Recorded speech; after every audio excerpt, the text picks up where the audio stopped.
The following is rated TV MALSV. It contains strong language, violence, and nudity. It is intended only for mature audiences. Viewer discretion is advised.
Welcome to Darkroom, where the hidden becomes known. I'm your host, Devious Dave Rose, and today is Thursday, March 7th, 2019. And on this episode, we're discussing the moron mentality. Now, I'm just going to wait a little bit here so that we can get a few more people watching this live stream, as some have mentioned they wish to watch. We already have 4 viewers watching, and look at that. 2 thumbs up and 1 thumbs down. Wow. Without even starting, they knew that this video reflected them, clearly. Because only someone that was triggered would do something like that.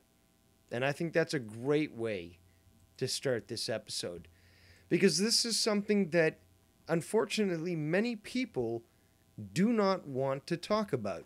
Now, before I go on, I will say this: the phone lines are open.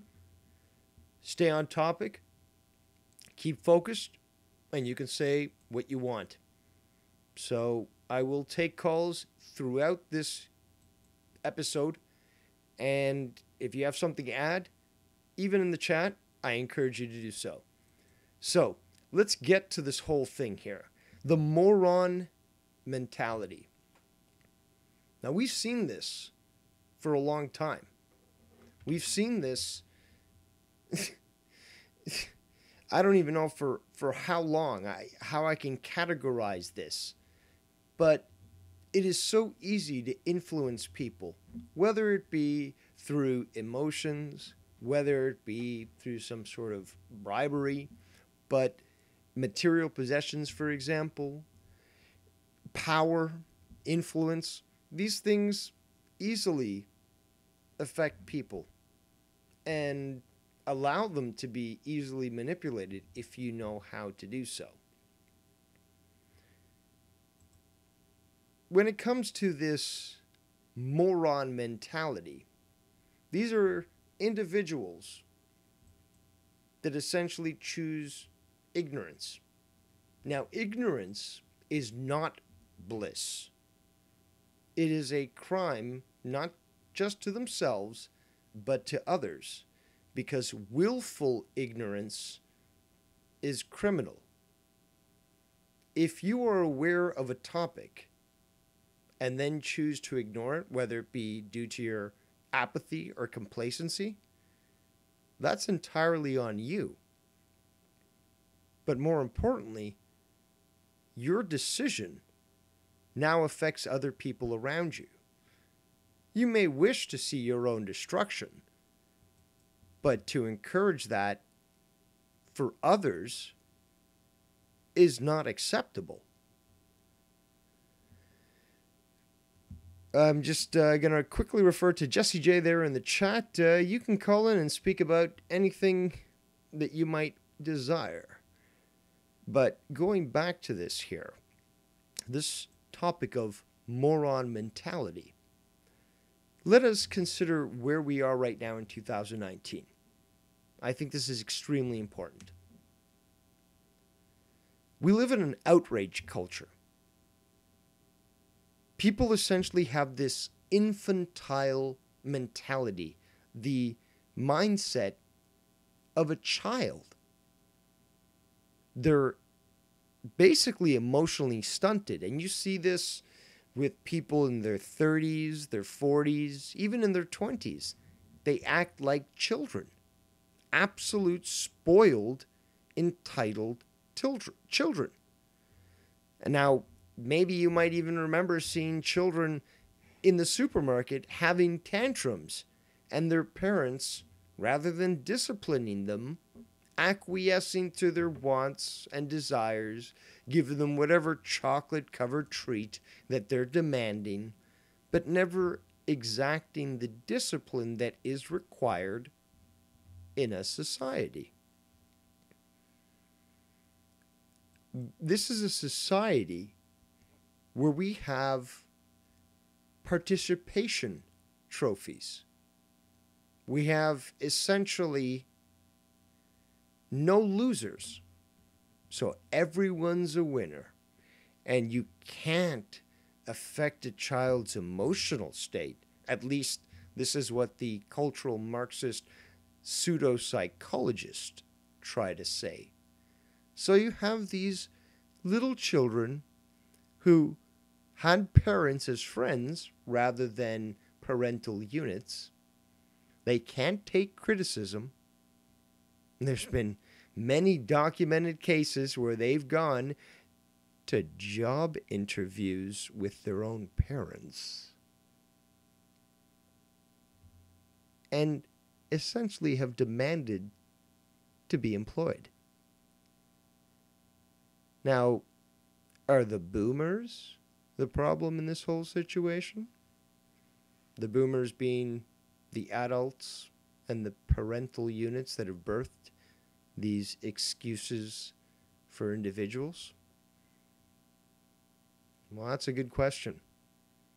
We have a generation, essentially, of entitled individuals that benefited very well from an economic boom that existed in the United States. And rather than bequeath their wealth and their knowledge onto their children, they sold out their future by essentially buying themselves a nice Corvette during their midlife crisis, selling their house, getting divorced, and moving in with some sort of prostitute in Las Vegas. And we have a disenfranchised generation that has been left with nothing other than debt. And with the influence of Marxist cultural indoctrination like you get in elementary schools and even in universities, you have the perfect combination to what the Soviets had in 1917. Youth and kids, disenfranchised, brainwashed, and more than willing to swallow the fantasies of socialism while accepting the violence that would be required to remove those parents that had put them there in that position. We're here for a reason. And before I'm going to move on here, I'm just going to look in the chat. The chat seems to be filling a lot. We've got now 7 people watching and 4 thumbs up and 1 thumbs down. Look at that. But let's see here. We've got Reality Shift. Thank you for joining us here. Jesse J. If I call in, I'll steer an iceberg. Yep, call in, definitely. I think I may have talked about that, though. A lot of stuff to talk about here tonight. We got Lucky Low here in the chat. says, "What's up, secret agent man?" And let's see if we've got any questions here that I can quickly pick up before we continue on with the show. And yeah, I encourage everyone that is in the chat, currently live here on Darkroom, Episode 2, Moron Mentality, and just put your questions in the chat, or feel free to call me on Skype at Devious Dave Rose.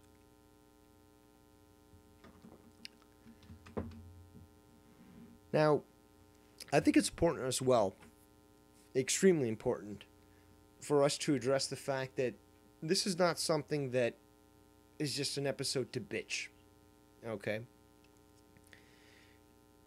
We are in a current crisis, and we are surrounded by individuals that are either apathetic entirely to their area and their situation. We have people that are ignorant and wish to remain so. And we have morons that are incapable of understanding the world that they live in. And these are the ones that are probably the most dangerous. The reason I say that is because these are the individuals that do not question the narrative. These are individuals that are willing to accept whatever they're told and fight for that belief and not investigate its true meaning. They truly are zombies. And unfortunately, there is no way to communicate with them. There is no way that you can reach them. This is something that I believe many people, regardless of political position,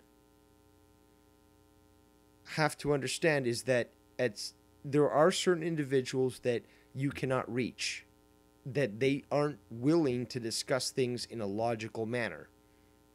They just want to fight. They want to use logical fallacies, even though they might not understand them, but move the goalposts. So if you address an issue that they have, they'll move on and point out to another issue. And then you'll address that, and then they'll point out another issue.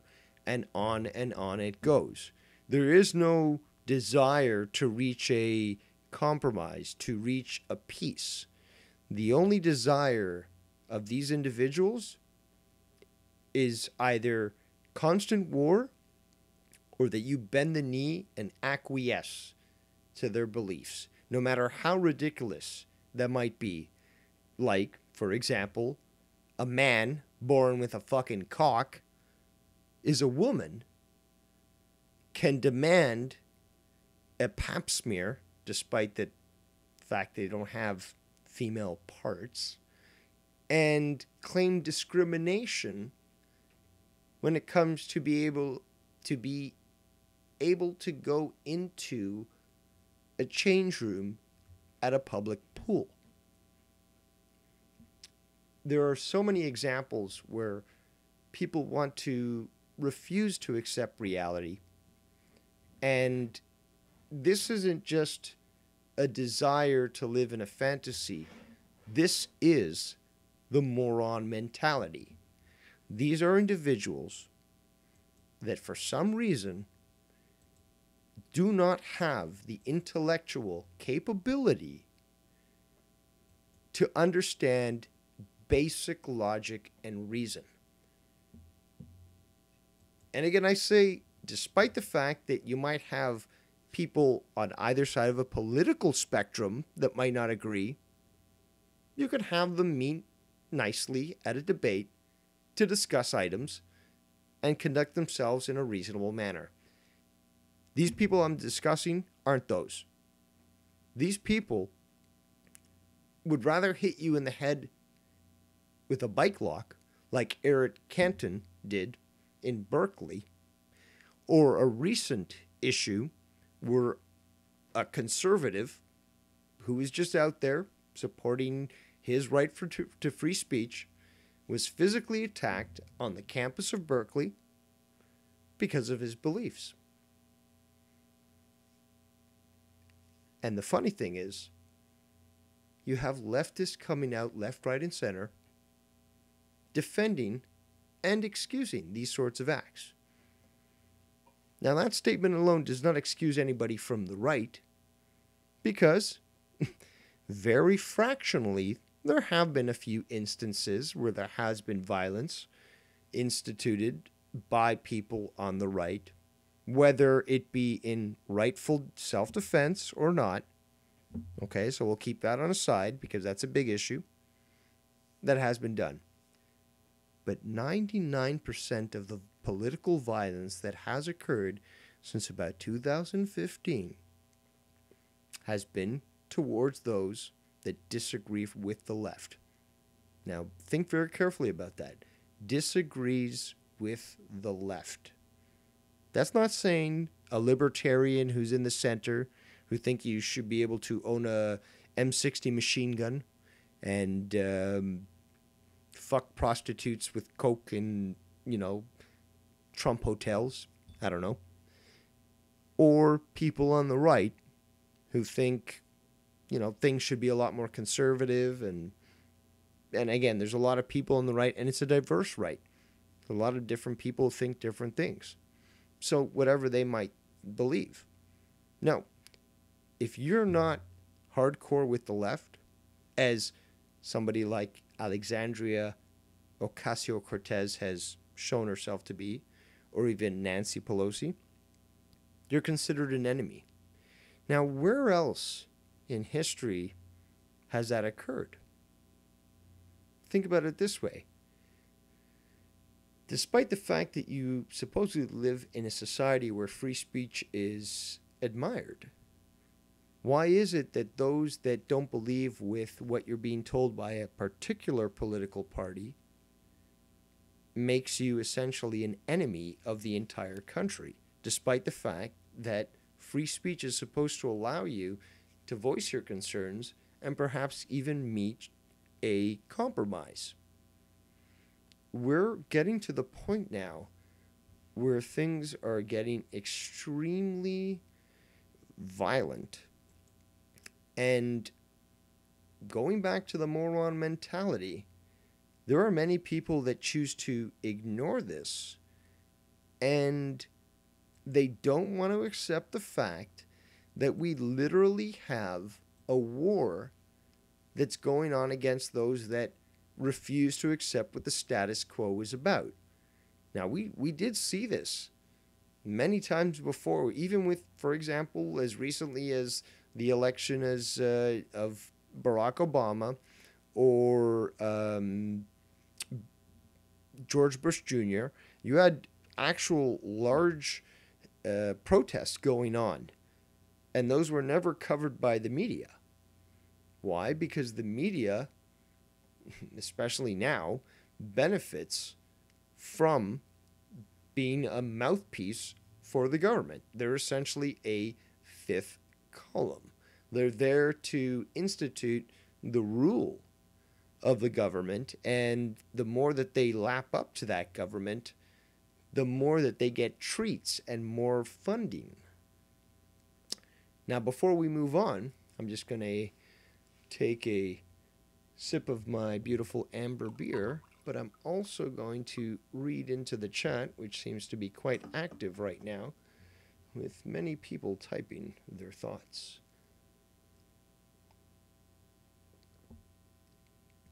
Again, I encourage people in the chat that if you have a question, to please put it in the chat. And if you'd like to call up and share your thoughts, which I definitely encourage you to do so, you can find me on Skype at Devious Dave Rose. So it seems that the individuals in the chat are quite active in sharing their thoughts, but nothing yet in regards to questions directed to me, which is perfectly fine. So what we're going to do right now is we're going to continue on with this discussion. Now, there's a saying that is known. Not very much, but it is known.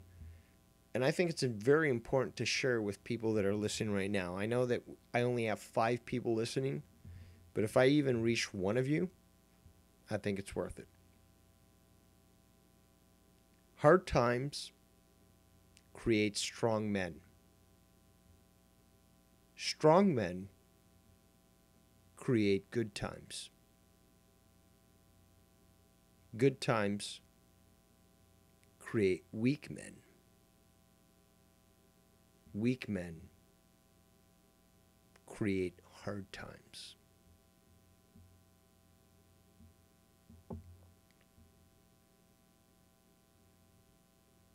Now, what I'm trying to tell you with that venerable saying is that we live in a cyclical system, and that, unfortunately, when we allow ourselves to reach a level of decadence, we allow for us to have weak men lead us into hard times. Now, you saw that with Barack Obama, for example, and we're seeing that here in Canada with Justin Trudeau. And this is something that we will continue to see unless we're able to counter that pattern. But it's something that I think should go to your heart and that you should remind yourself daily, because things, unfortunately, in my opinion, are only going to get worse. The world is going to see more strife, and I would love if we could just flip a switch and make everyone hold hands and sing Kumbaya. But let's be honest, I don't think that's going to happen. So at least we should be prepared and be aware to what we're in, what kind of situation we're surrounded by. Now, let's go back to the moron mentality. Unfortunately, there are people that can't accept reality for what it is. Now, they're going to encounter what's called cognitive dissonance. The quick and dirty on that is basically it's a situation that they cannot confront, so much so that emotionally they have to justify it in any other way. So we have people that will do that.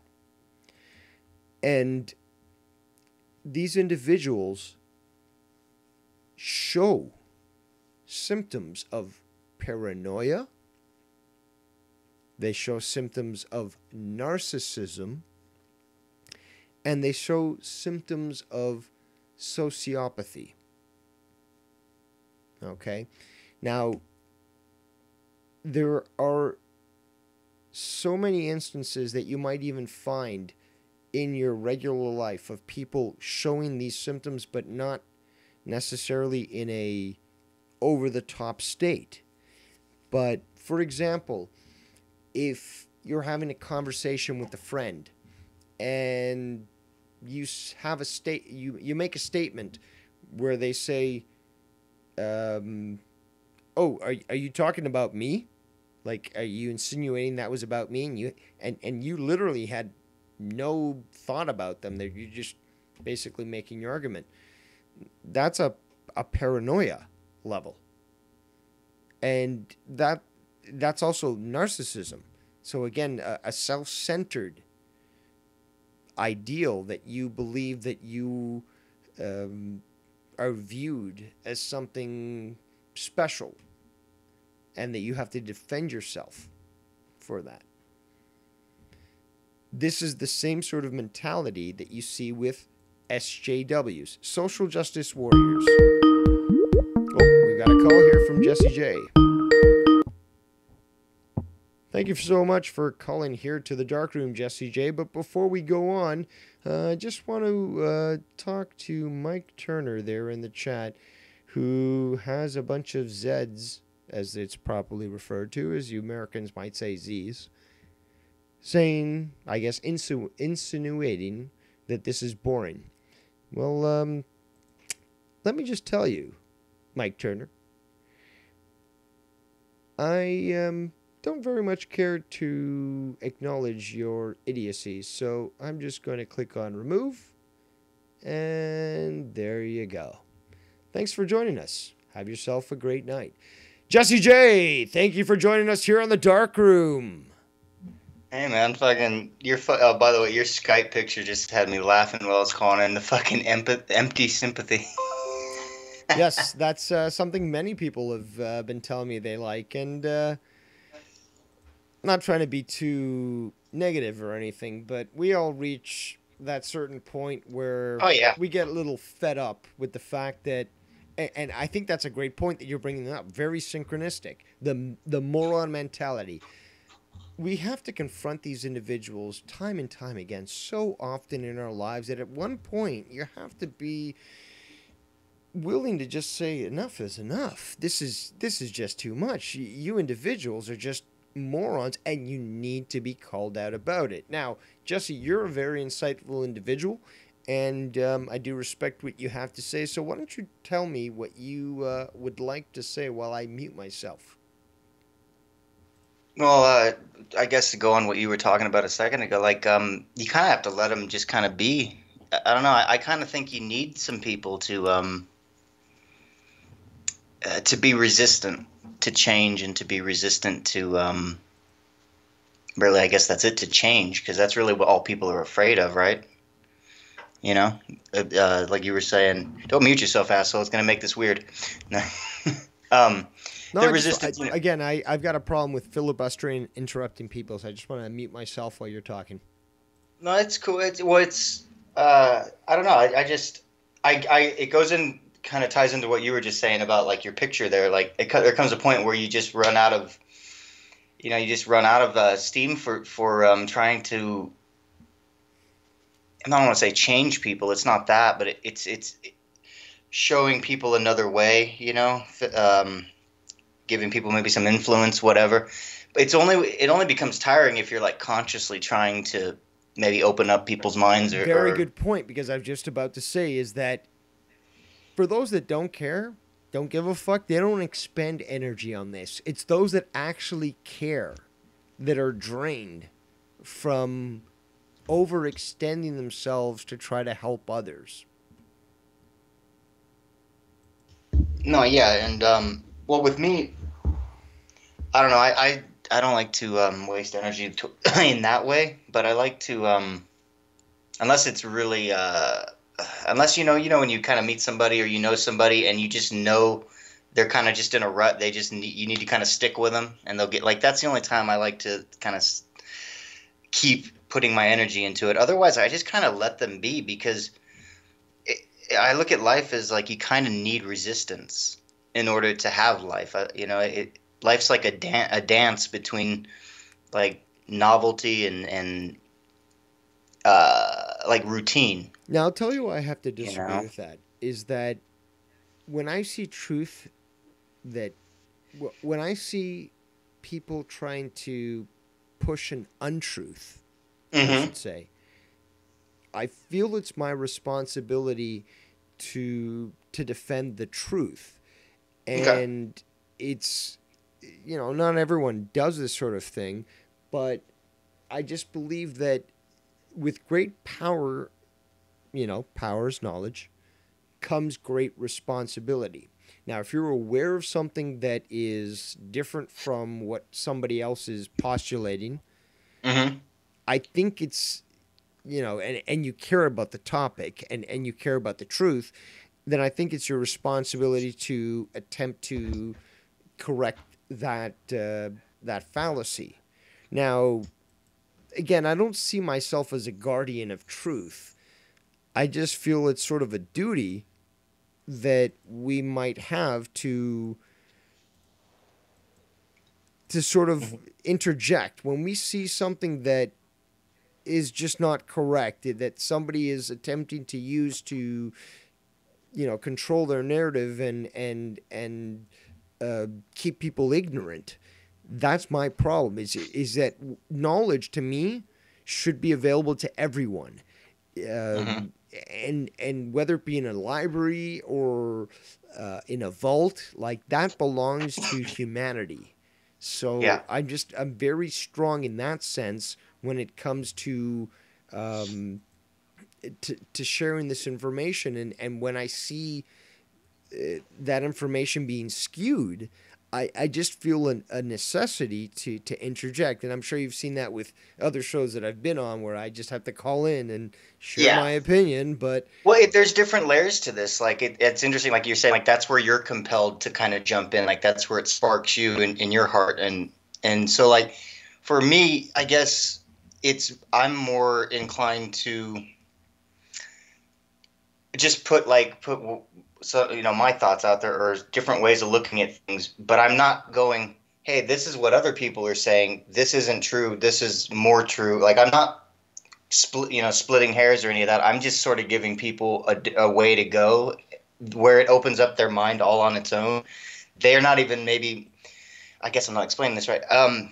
I don't get into like, hey, this isn't true or this is. I just sort of kind of do my thing, and if it sparks people's thoughts, if it sparks a new way of thinking for them, that works for me. And then I do know a lot of people, though, like you, that their job, it looks like to me, or like where they're called to do is they're out there looking for every untruth they can find or what's being hidden from us, and they're putting that on blast. You know what I mean? Like for me, I kind of more work on an individual basis and just kind of help people. That's a great But- point. Some people have referred to it to me as there's a difference between a light worker and a light warrior. And it sort of fits in that sort of definition where there are some that are meant to sort of confront situations and others that are, made more to work around them. Yeah, I mean, and the cool thing is that we're all kind of doing a similar thing. Like, I don't know, it's the one thing you can't really do is you can't force someone who doesn't want to see something to see it. Like that's the hard. Like you said that earlier. You said that these are the most dangerous kind of people because basically, like, there is no getting to them, and they're just with that kind of shit. I don't even really worry about that too much.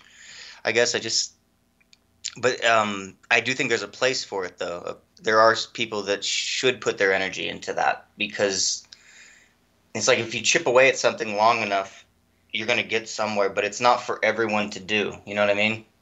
Well, that's a good point, and that's different from what I'm, postulating and stuff. And there's nothing wrong with compassion. And again, I think that it can also be understood that my position also comes from compassion because, again, at a point you do sort of reach the end of that and realize that some people don't want to accept it, but there clearly is a balanced middle approach to this sort of thing, but we do have to understand the extremes, and that's the point I'm trying to build here on this episode is that the moron mentality is an extreme. It's not an average. Not everyone's a moron.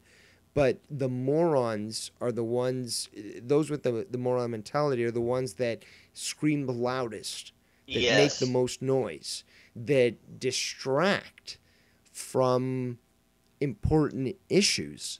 And like you said, that we have to look out for this because, once we're aware of this, we can then know, how to ignore them sort of thing and actually concentrate on more important issues.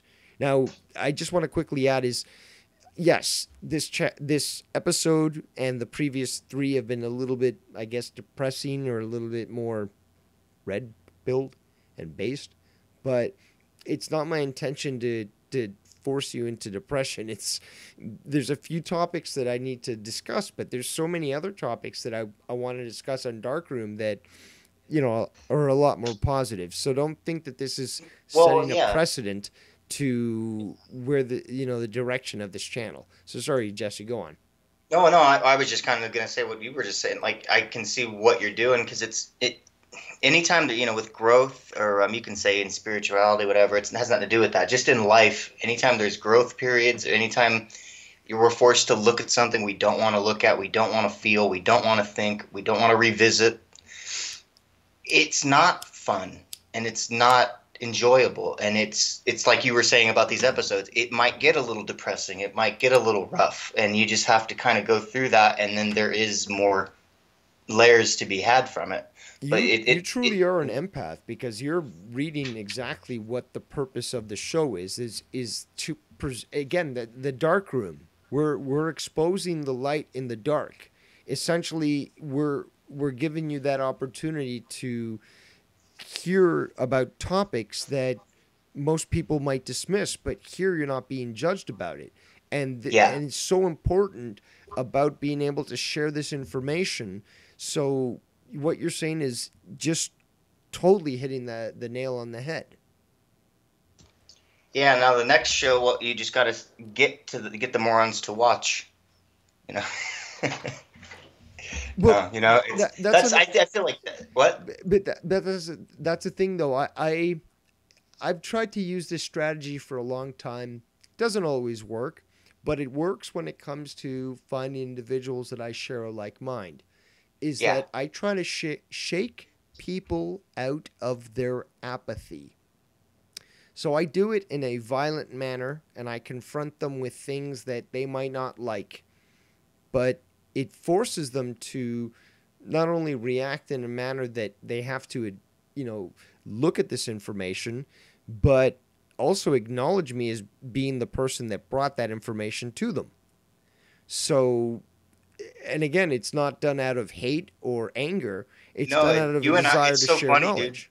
No, you and I kind of do the same thing, except we just do it very differently. Exactly. It's really funny and you'll end up being like, shoot the messenger. They'll kind of be more focused on you because of the way of your delivery. Whereas with me, they don't feel like they're being like, I guess, I don't want to say attacked, but I think people do feel like that with you. No, and it's that's not true. That's totally. And it's not your, that's not your intent, but it's just the way you shake them. It is sort of, it's my intent to shake them. And I know that I'm going to get attacked for it. But the whole purpose is that I'm getting a reaction.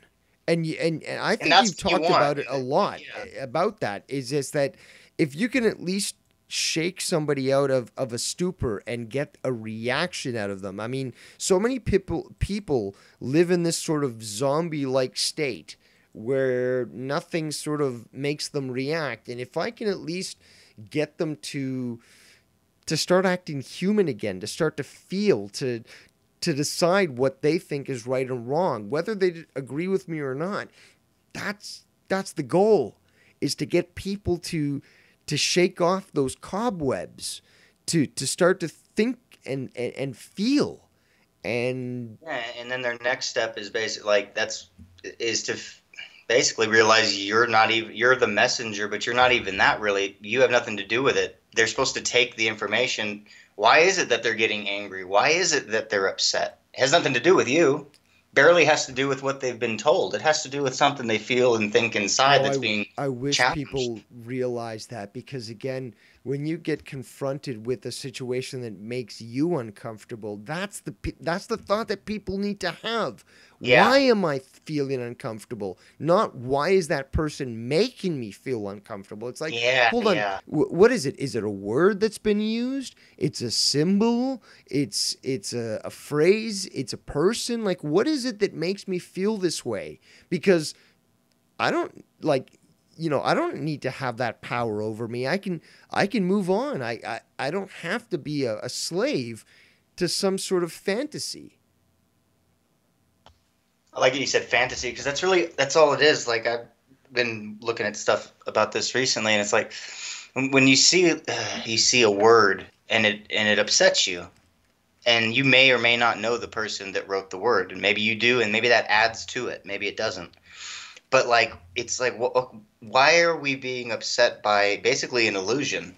It's a word. There's nothing attached to it. What are we attaching to it? you know? Or, you know, it may be more than a word, but you know what I mean. We're just taking this one thing, It could be this one anything. It could be feeling. an intention. Like Yeah. somebody could, think one thing, they say a word to you, and you get the different intention from them, and you totally believe a different thing than they were intending. Yes, because yes, you're not even seeing. I've done that. I've done that myself. I We've all mean, done that. the amount of pain that I'm in causes me to distort many things a lot of times. I mean, even pleasure gets distorted with much pain involved with it. So like even love can become distorted. If somebody compliments something, I may be thinking of it in a whole nother way. Like I can't even feel or see it, what it is that they're praising or that they're enjoying about me. Like I can't even enjoy it sometimes. So I'll get this distorted view of like, well, why does everyone else get to enjoy my existence but I don't? A very egoic thought and a very damaging, distorted view of life. But it happens. And it wasn't their intent. Their intention was the exact opposite, trying to make me feel good, and it was all truthful and everything. But I'll take it and spin it because something in me, and that's just a small example of like, we've all got something in us where we distort and we twist, and it's not really what it is. We've just carried it for so long. We've learned to believe it for so long. It's the story, we're sticking to it. Our at least for now, biases basically transform our reality. So Yeah. if we believe that we're a victim, we will create situations around us that we're a victim. But we also have that same ability, and some people think I'm totally negative, but it's the opposite. I just understand the stats here. But if we all think positive and we all meditate, say prayers, whatever you want to do to send that positive energy out, we could change this world literally in the blink of an eye. I totally believe that. No, and it goes even further than that. Like And that people think speaks about intention. Yeah, I mean, well, people think about it doesn't have to go that, when you say things like meditation or prayer, it does a couple things, even for me. But for a lot of people, I think it makes them nervous of like, oh, how do you meditate? Or, oh, I'm not religious. What about prayer? It's like what he's basically saying is anytime you think of anything, you're setting an intention. I mean, if you're thinking what you want to have for dinner later, you're setting an intention. If you think, so you hear something, a good news about somebody, and it makes you feel happy for them, you just send an intention of happiness their way. Or if it makes you feel, like jealous or something, maybe they got a position you wanted or something.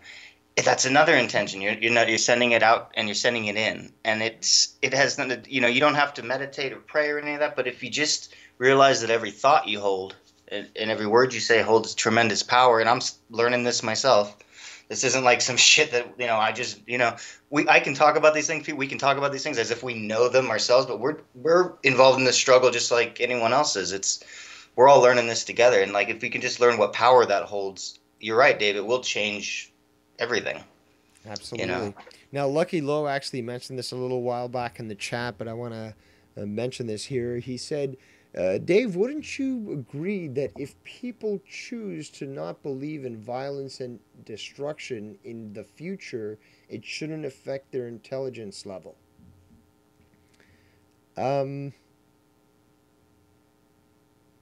That's an interesting question. Let me go up, read that. I'll read that again. Dave, wouldn't you agree that if people choose not to believe in violence and destruction in the future, it shouldn't affect their intelligence level? The only word that throws me off is shouldn't. Is he trying to say that will or won't? Wait, right? To be honest, I'm not too sure, Lucky.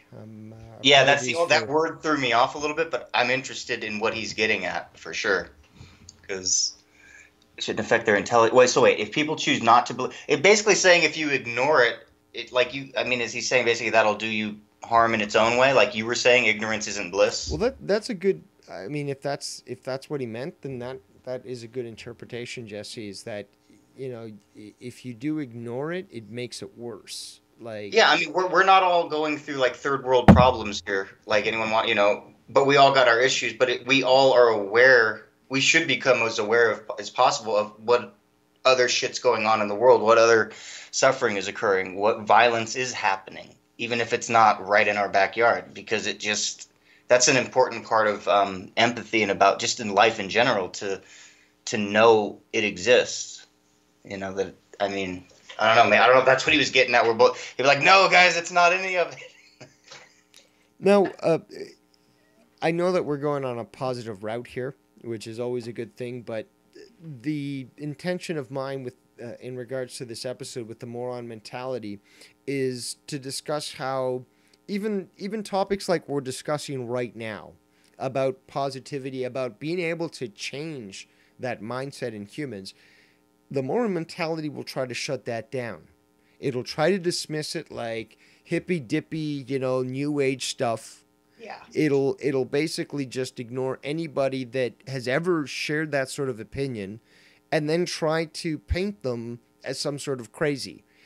That's the reason why I'm making this episode, is to highlight these individuals, to put a spotlight on the cockroaches so that we know what they do and how they operate.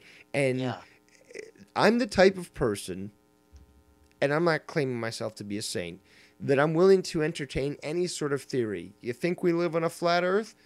Tell me what you think. Tell me why, You think we live on on a hollow earth? Tell me why. You think that we're in the middle, we're on the top of a pin, in a universe made of jelly? Okay, just tell me why. But that's the difference, is that I'm willing to discuss these things, to hear your side. And these individuals immediately that try to control the narrative shut you down and then label you and try to shame you to sort of bending the knee and acquiescing to their mainstream status quo beliefs, and that what you said made you a criminal. And that's the biggest problem of the moron mentality, is that they attempt to use fear, they attempt to use shame, and they attempt to use other forms of coercion, including violence, to try to get you to change your opinion.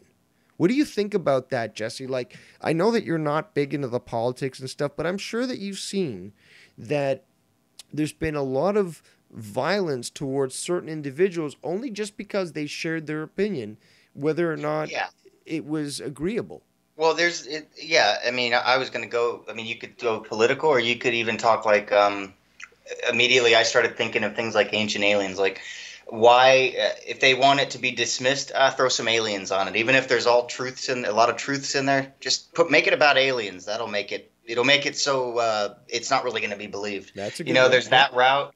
And then there's also, like what you're saying, like if something is, like if you just support Trump in any way, shape, or form, or say a good word about the guy, that right now will get you skewered, And it's like, why? It's even happening on the Democrat side, though. There's people that are coming straight out and saying, if you say anything good about Bernie Sanders or about Nancy Pelosi, you're against people of color and you're against democracy, and I'm going to block you and stuff. And it's just like, hold on. Even the left, even these extreme radicals, socialists, like these individuals are being, sort of castigated by their own people because they don't agree with them. Like, I mean, whatever happened to unity? Well, people, that's the whole thing, man. And I'm digging it but it's a process. Like, we didn't get this way overnight, and it's not going to be changed overnight. So it's like everything's being challenged. Like, everything we're talking about on this show is basically happening. Like, the narrative's being challenged left and right. And that goes for every individual. So, like, everyone listening and everyone basically alive is going to come to a point where you're going to be challenged in what you believe in. You're going to probably strike or attack, and then you're going to accept it. And you're going to accept new ways of thinking and feeling and believing, and then that's going to keep happening in more and more layers. But right now we're seeing, that's why the LGBT communities can't get along. That's why Democrats can't get along, Republicans. No one can really get along because everyone doesn't know where they belong now. It's all about I also think that that's on purpose, that the more division that there is, the easier it is to control people. Well, So no but we've matter, done that to ourselves. I feel like we're just reaping what we sowed. Like we've very been true. doing this for so long. Now we finally are finding this individuality. Like, hey, I'm unique. I don't really need to belong to a label or a group or a fucking team. I'm all that I need. And that's a scary fucking thought. It makes you question it because everything we've ever been shown is that we belong somewhere, to something, you know, or to someone other, and it's never yourself. It's always something else. And that's, I think, the biggest core belief that we're being asked to be challenged is you don't belong to anybody but That's a yourself. great point. That's a great point because that actually talks about the mob mentality. Because when you're told that you belong only to a mob, but you're not an individual, you sort of ignore these things that Jesse is talking about when it comes to recognizing who you are and what your desires are and stuff. So we do see that exact example in reality where you have people telling you what to believe, and although you claim to believe that you're an individual, you look exactly like everyone else in your little clique. You believe exactly what they do, and you're willing to believe anything that they're told to believe. Yeah, because at the end of the day, no matter what, we do want to feel like we're home or that we belong, that we're, that we're able to just be ourselves and just enjoy that and not have to feel like we're doing wrong. And so the way we've all, or at least most of us, I think, have done that over life is to belong somewhere or to hinder parts of us without even realizing it that we don't even know are inside of us because we might have thought, oh, that if I show too much of myself, like they may not, people may not like me or they may not accept that. What if everybody laughs? What if they don't understand? That kind of shit has to just be thrown out the window. That's the only reason people lash out in the first place. It's their core beliefs being challenged, but it's not just as simple as, I'm a Democrat, you just threw a Republican ideology at me, I'm pissed. It's way more than that. It's I'm unhappy and I don't even I don't know how to change it. This person may be happier than me with their belief that's different than mine. I'm pissed at that. Why can't I be happy with where my, a lot of it comes from just being unhappy and kind of following with, like you said, following something, or all this time, and then it's when it changes, it just, you don't know what to do with yourself, so you lash out maybe. Well, I think you're hitting on a good point, but I think I need to extend on it. Yeah, you had please. said, excuse me, you had said unhappy. I would have to add with themselves. So I believe that they are unhappy with themselves. Yes. There are individuals, or the hand they've been dealt, or whatever. anything. But that's the thing, though. There are people on both sides of the political spectrum that you could come up to them and say, I don't believe in this and that and blah, blah, blah. And they'd say, that's awesome. I'm glad that you had the, courage to say that to me, to my face, rather than over some sort of internet forum. And again, I see that you have the same desires as I to see this country flourish. But we just have different ways of seeing that. And I respect you for that. So we're not seeing that with, most people. Where you see that is, you see that when you that's kind of what I was getting at, is that you see that when somebody's really happy with their life or just content as they could be, they're just in the moment, they love it. They're going to hear whatever it is you have to say, and then they'll be like, man, that's cool. That's Exactly. awesome. Well, how do you Exactly. do that? Why do you do that? Do you like that? They're going to be all into it as much as you are because they're already content. They're not looking to challenge anything. They're not looking to, fill a void with anger. Irrespective of political, alignments. Again, Yeah. anybody that's happy, they'll say, that's awesome. Good on you. Like, why don't you tell me more? Like, they're not invested in conflict. They're not invested in division. But those that do so are basically the ones that have been manipulated by the system, by the media, by the government, by all these different institutions to try to create this division so that we can't come together and realize that we have more important things to do. Yeah, it's interesting because when I talk about this stuff, like I don't feel like, and I work with a lot of people too, and I feel like the one thing that differs from me to them, and I don't feel like any government's making me that way, or that anything's making me that way, except for my fucking self. Like, the only one that can talk me into believing that I have it worse, or that I'm, not happy, and that person is, or what have you, is me. Like, and that goes for all of us, but I do think a lot of people are focusing, like you're saying, on a lot of shit that is just kind of programming them for themselves. But with me, man, I'm doing the same. I notice, I'm doing the same shit, and it's really just all me. So it's just really interesting to me how we all can, whether it was, a family member, whether it was somebody close to you, whether it's the mainstream media, whether it's yourself, something will try and something that will always look for struggle. If there isn't one, it'll create it. And so you just always have to be ready for that and realize that it's like spice in a stew. It's there, and it's supposed to make the journey more flavorful, but it's not the fucking whole journey. It's not everything. It's like we hone in and focus on displeasure and pain and suffering and whatever it is we don't like.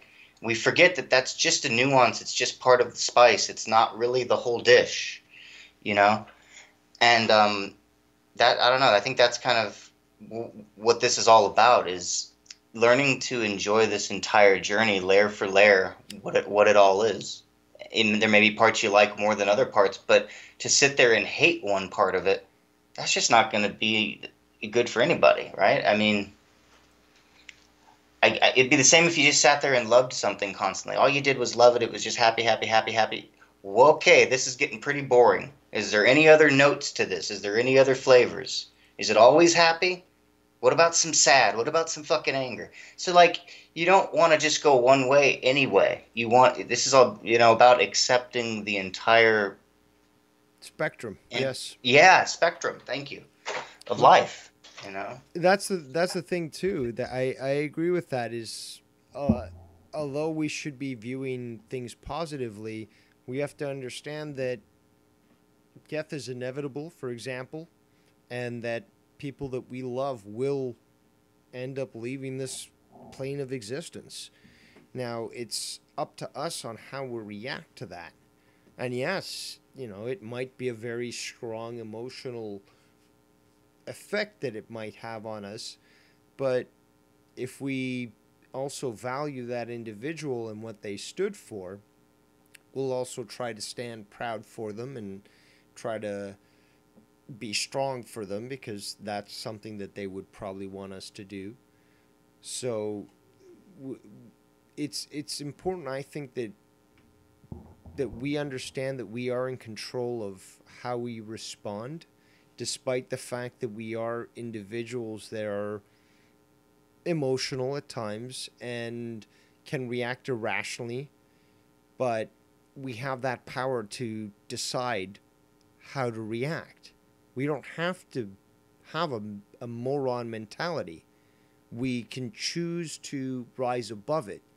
We can choose to think for ourselves and accept the good and the bad, as Jesse is talking about, and build ourselves from that.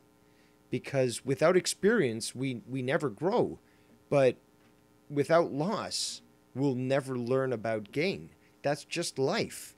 It's painful, but it's just what makes us who we are, and we've never would have survived to the point that we have to construct the great structures that we have in this world without that understanding that with good comes with bad, and that we need to know how to grow with that experience. Yeah, man. I'm sorry for the delay. I was muted, but yeah, dude, that was just well said. And now I forgot the word you said. but you were basically speaking on the, so as above, so below, so within, so without kind of thing. You can't have, loss and gain, or pain and pleasure, whatever you want to throw at it. It's, yeah, then I don't know. I feel like actually what you said there kind of nails that topic. That was pretty spot on. I'm glad. I'm gonna have to listen back to that as well. Yeah, it was pretty good. Do you have any other callers, Colin? Strangely, no. I would have thought that we might have had more. I'm just like waiting for somebody to say something else to add to it. I was hoping that we might get either some comments in the chat in regards to. Well, even Lucky, like I thought he didn't. Did he even get back to us on that reply? I think maybe he went off and did his own thing. I'm not too sure. We have now 4 people watching, so. Again, I'm not too sure. There's no questions in the chat, and there's no calls on Skype. So maybe I'll just remind people you can reach me on Skype at Devious Dave Rose. And if you have any questions, put them in the chat there.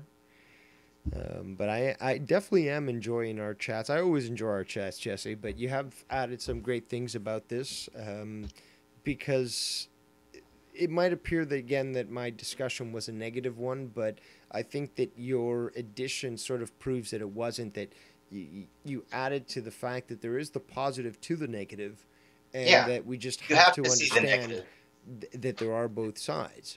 Yeah, I mean, there's no way to do it. It's like I was saying earlier, like me and Dave sort of do the same thing, except I sort of have this way of going in with people where I kind of energetically like persuade them to kind of see it for themselves and to want to see it, whereas his way is a little more like, you're gonna see this, god damn it, and then you're pissed, you yell at Dave, you get mad at everything, and then you kind of start looking at it. You finally do decide to look at everything because you know that there's some truth to what he's saying, just like people know there's some truth to what I'm saying. So there's just this different way of going in on it, but it's like you can't have my way without his way. Like you can't have his without. Exactly, because you cannot have one way to reach an individual, like, or a group of individuals. That there's, there is a truth, but to be able to convey that truth, sometimes you need to utilize different methods, and not everyone is always going to see it the way that you're able to convey it. Some people, again, are more open to different personalities, different wording structures. I mean, it could be as simple as that, again, okay, I might be a little boring, I might sound a little annoying, whatever you want to call it. Like, those that can endure me might learn a lot, but those that can't handle me, they're not going to tune in for more than 5 seconds. So, you, on the other hand, have the ability to convey the same information, but in a different method.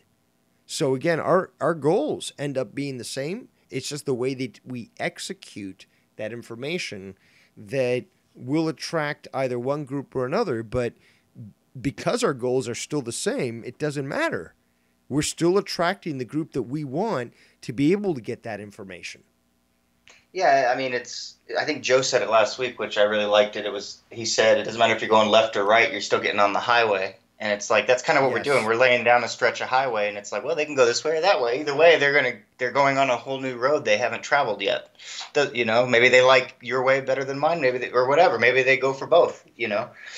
It's people. At the end of the day, has nothing to do with us. It's or with you or me. It has to just do with, but when they're ready. That bothers me though a little bit. I'll be honest, because again, I do go a little extreme, and again, I do try to shake people out of their apathy. But I would think that people would realize what I'm doing off the bat, and just straight up say, okay, yeah, I see what you're doing. Dude, I know you pretty well, and I still get confused from time to time. Sometimes I'll just be like, no, seriously, like sometimes I'll be like, man, is he just picking a fight, or is he just?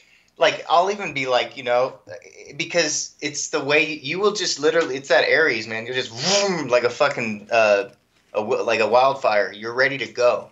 And if they're not quite ready, there's no way in hell they're going to realize that this fire basically is for their own good, because it started engulfing them immediately.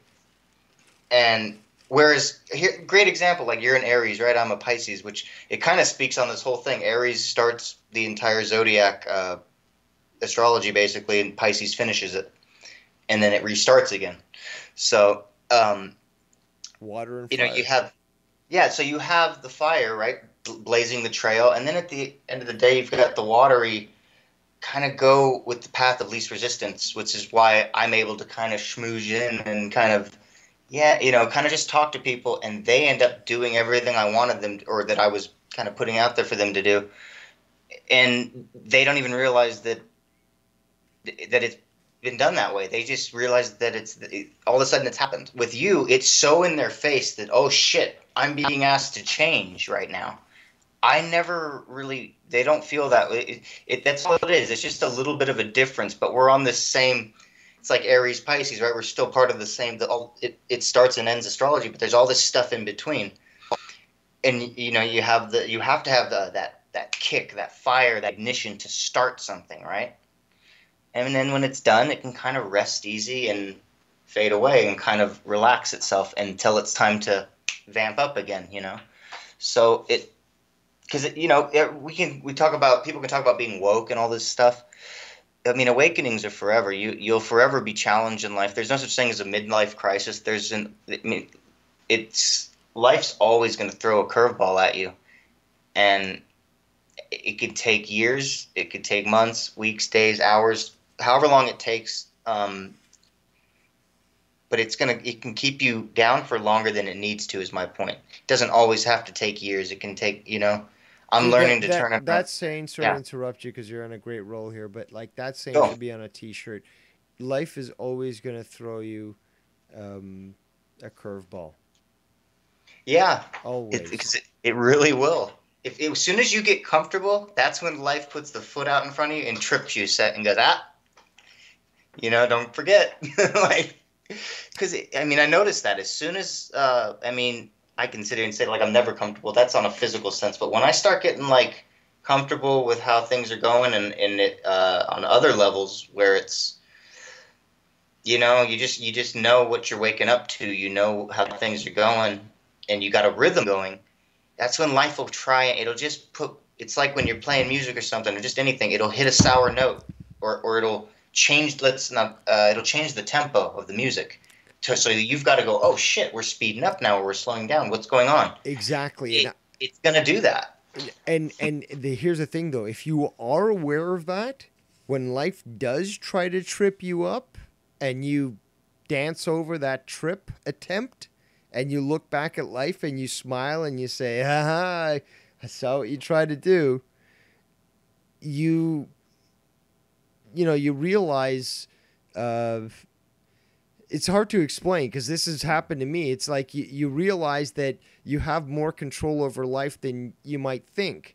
So yes. When you understand that, there are certain patterns that, if you get too settled into a pattern, you're going to get tripped up by life. But if you're ready for that and it tries to trip you up and you respond accordingly, you can counteract it and sort of like gloat and say, I caught you, sort of thing. It's hard to explain. These sort of esoteric sort of thoughts are very difficult to convey, in my opinion. That's like a very metaphoric way to put it. What you did, it was like telling a story in a way, but but it's true. But it doesn't. If anyone heard that, what he just said, and kind of makes it sound a little too easy. It's not that you will like still go through shit. You still will be challenged. It goes kind of to what I was saying. It could take hours, days, months, years, or decades, or a lifetime. It could take a lot of what we're going through is shit we've carried. I'm going based on reincarnation, but like you bring it with you basically, or it's from ancestors. My point being, shit, I'm gonna lose it now. Fuck. No,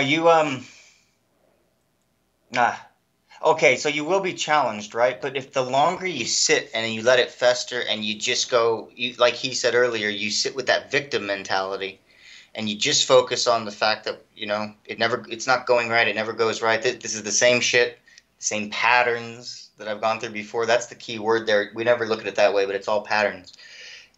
If you sit and just fester in that for too long, you can make it last longer than it needs to. You're gonna go through these feelings, but you can trip over it, and say you trip over it, but you don't fall. You can turn around like Dave said, be like, fuck you, you got me, but but you didn't get me that good because I didn't fall this time. I guess that I could have made it a little faster by saying that. You could either fall or you just trip. Like sometimes though, you can't do much about it. You're gonna fall. There's times where you're gonna fall and you're gonna dig a hole, and you're gonna get deeper and deeper and deeper, and then eventually you're gonna come out of that. But when you've learned how to roll with that trip, when you know that you're gonna be tripped, and you just are able to come out of it and just dust yourself off. What I got out of what you said a lot was, the main thing I got out of what you said was, you come out of it with this sense of gratitude, basically. A little bit of like, God, you almost got me, but it's like you can turn around faster from it and see the beauty of it all. Yes. Basically. Yes. A lot faster than, But I mean, they do take the time they take. So like, if shit takes a while, anybody out there, you've been going through shit for a long time, like, just remember everything's happening at the pace that it is meant to happen, and it's supposed to happen. Now, I need to bring this up because you're on it right now, but the gratitude aspect is something that I think can be very difficult for people, especially in times of adversity. You have a great insight, despite all the bullshit, to be able to see that even better than I can. And the gratitude when it comes to a trying situation, a situation that sort of really puts you to the limits and makes you sort of decide what's important, I think sort of builds you as a person, builds your character, and sort of defines what you believe as important and not. So I think you can speak a lot to that if you would like to do so. Well, yeah, I mean, with with the pain that I go through on a daily, the reason I can speak on it, I guess, is because I spend a lot of time being ungrateful because, I see, I guess, now it comes down to comparison a little more these days because I see, all right, I don't want to get too far ahead. I definitely spend a lot of time with mixed feelings. I could be having the best day ever, really. Everything happening that I want to be doing. But I'll have an immense amount of discomfort and pain throughout all of it, to the point where, and not just pain, if it was just pain, it wouldn't be a problem. It's that it's 30 years worth of pain from beginning to now, where mentally I can get myself in a victim mentality of like, why does this always have to be this way? Do I always have to have one with the other?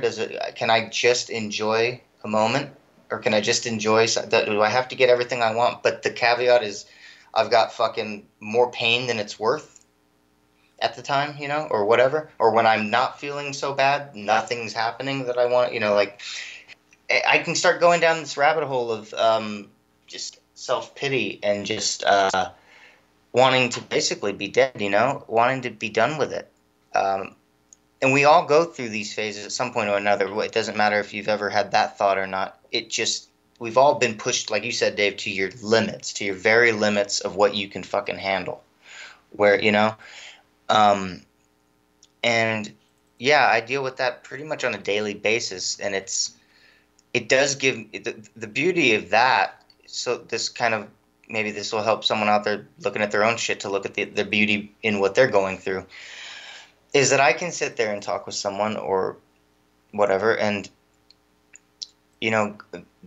go through them on their journey of what they're going through, and pretty easily, help them feel understood, loved. But also, we can go into ways of like outthinking it, or just having new ways to look at it, so that they can have a new perspective on what it is they're going through. And the cool thing with a lot of people I do help is they're not going through it to the level I am, where it's going to be with them their entire life. Like, this pain I have isn't going anywhere. A lot of people I deal with, no matter how traumatic it is, once they get past it, they are good, at least until, I can't say it never comes back in another layer, or that something else doesn't. Life, like we said, life will throw you a curveball. So it's not like they're out of the woods forever, but I do notice that a lot of people are just holding on to something that is a victimhood. And it's something that isn't there anymore. It happened when they were 3, 4, whatever, right? And it never happened again. They're holding on to something.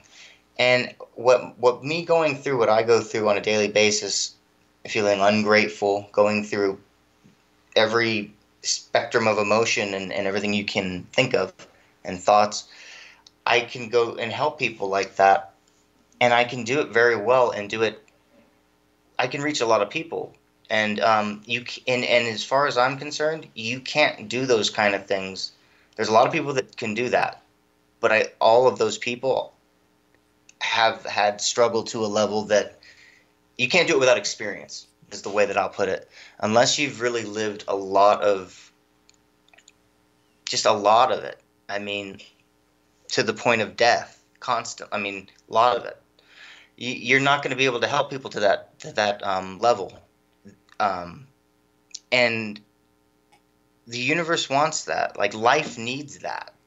It needs some of us to go through what we go through, whether it be someone who's never had, and believe it or not, they're out there. Someone that's never had a pain or never been sick in their life. They're out there. There's people like that. And just people that have never known what it's like to have food or shelter. Life, I talked about spices, and I talked earlier, life wants a spice to itself. It doesn't want to be bland, and it doesn't want to be boring. It wants to be mixed just right. And the only way to do that is to keep it novel, keep trying new things, and it's not just going to go one way. That's why you'll see the transgender thing. You'll see all this other shit pop up, because the universe goes, how many fucking flavors can I make here? How much can I sneak into here and still keep it palatable, still keep it livable, to where, we're not just going to die off. We're here. We're going to live through it. We're going to suffer through it. We're going to enjoy through it. And life's going to do that through things like, pain and things like I go through, where you start to wonder, am I ever going to, how can I handle another 20, 30 years of this? Health-wise, I could live another 60 years. My body, I don't know if if I'll be able to walk another 10. How am I going to do that? Or how can I live with the pain another 10 years, 20 years? I don't know if I can mentally do that. Life loves that. It wants me to be challenged to that level. It wants me to be on the brink of death here and there, because then I will be on the brink of life that much further, that much deeper, So that leads me to gratitude. But I can only be so grateful after being so very ungrateful with life. And I don't know if everybody's like that, but I like being a testament to the fact that you can go one way very extremely, and then you can visit the entire other side of the spectrum and everything in between, and you don't have to worry about it. Like, I think that's a hard concept for people to understand, to be able to go to the extremes so that you can experience the middle. And again, we're not purposely trying to use mystical language here on the show, but there's only a certain amount of ways that you can describe something in a way to convey a certain message. We can only take you to the door. We can't force you through it. So again, there's a lot that Jesse is talking about here, especially when it comes to gratitude, that unless you, again, experience a loss, you won't recognize the gain. And I Yeah. apologize for being so cryptic, but there are some things that you need to experience before you can understand them. And there's no words that can be provided to you that would make you understand that concept. Yeah, and as you're saying all that, I'm sitting there thinking, okay, how can I tie this together real easily for people? I think trust. Not trust, trusting yourself and trusting the process. You have to trust the entity of life. You can believe whatever higher power you want or don't want, but just trust life and where it's taking you. And if you can do that, I think that will give you an opportunity to accept the spectrum a little more and to kind of go where everything we're talking about, to go into all those things basically for yourself and not feel like it's a challenge, to actually feel, or if it is a challenge, to feel like you can embrace that challenge. Oh, You that's know? so awesome that you're saying that, because I there's been not only some of the greatest times, but the scariest times in my life where I've given myself over to life. Like what you're saying is basically like, Surrender. yeah, it's sort of a surrender, exactly, where you you don't know the end result, but you have faith. And yes, people will stomp on that word, have faith, and oh, you believe in this and that and so That's forth. why I said trust life, and I didn't put even the universe in there. I didn't put God, nothing. I just said trust life But the because problem that's, is that we're just you know, humans and we have a limited vocabulary. So we can call it anything we want. People are still going to yep. get the same sort of bad impression that we're not intending. And what I'm trying to say is that it's like a trust fall, for example, that when you know that you can just fall back and not worry that you're going to hit the ground because you have people that you trust, they're going to catch you. It's the same feeling that when you can let go. And I've said this before, when you get to the point where you can truly realize the understanding of the following statement, you are beyond reproach. The statement is as follows: I am me, I am free. And I'll say that again. I am me, I am free. Now, David Icke popularized that term. Granted, some people might have some arguments about his statements and stuff. But if you look at the core of that statement, if you truly believe it, as I do, you realize that you are you. There's nobody else like you. You're unique. You're different. You know, you might not be the best at, I don't know, pro football, but you might be good at, say, I don't know, writing poetry. Like Yeah, or you might be good at cooking. You might be good at whatever. Like if anything. you're just a good parent, a good anything, whatever. And that's the whole thing we're kind of getting at is you kind of just look at what you already do and already are passionate about, or B, like what have you always wanted to do?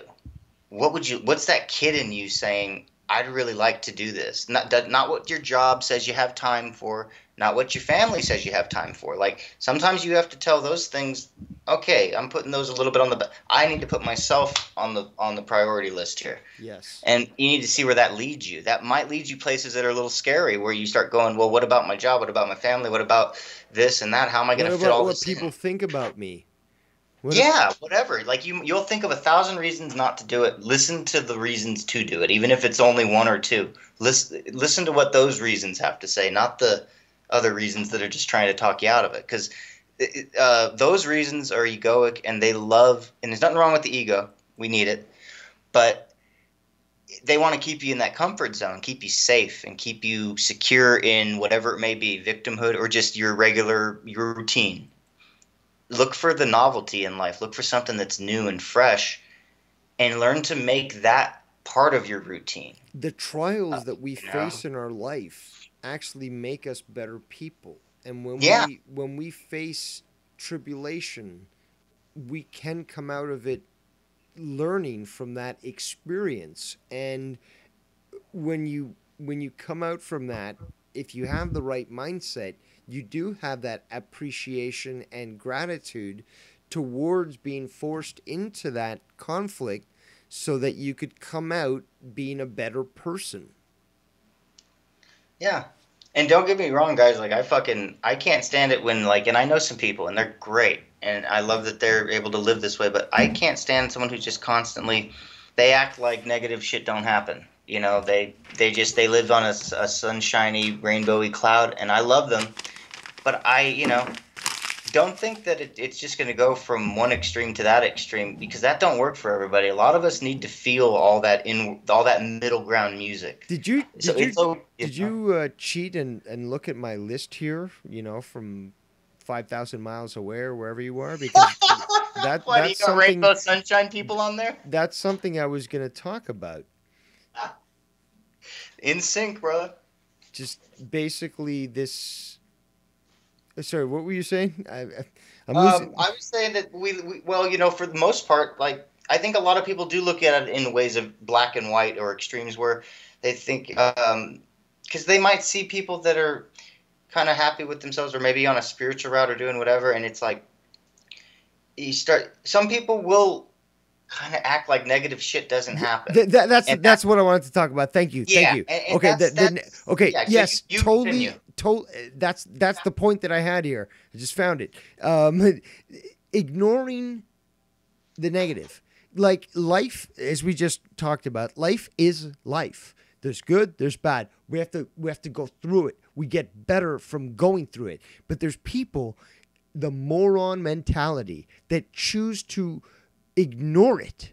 They basically say, no, everything is peaches, everything is cool, there's no problem. Oh, you know, if I'm confronted with something that I don't like, I'm either going to ignore it entirely, or I'm going to then attack you, the messenger. Somebody who's just trying to care for me. Somebody who thinks of me as an important person, that they want to tell me this, and I'm going to attack them.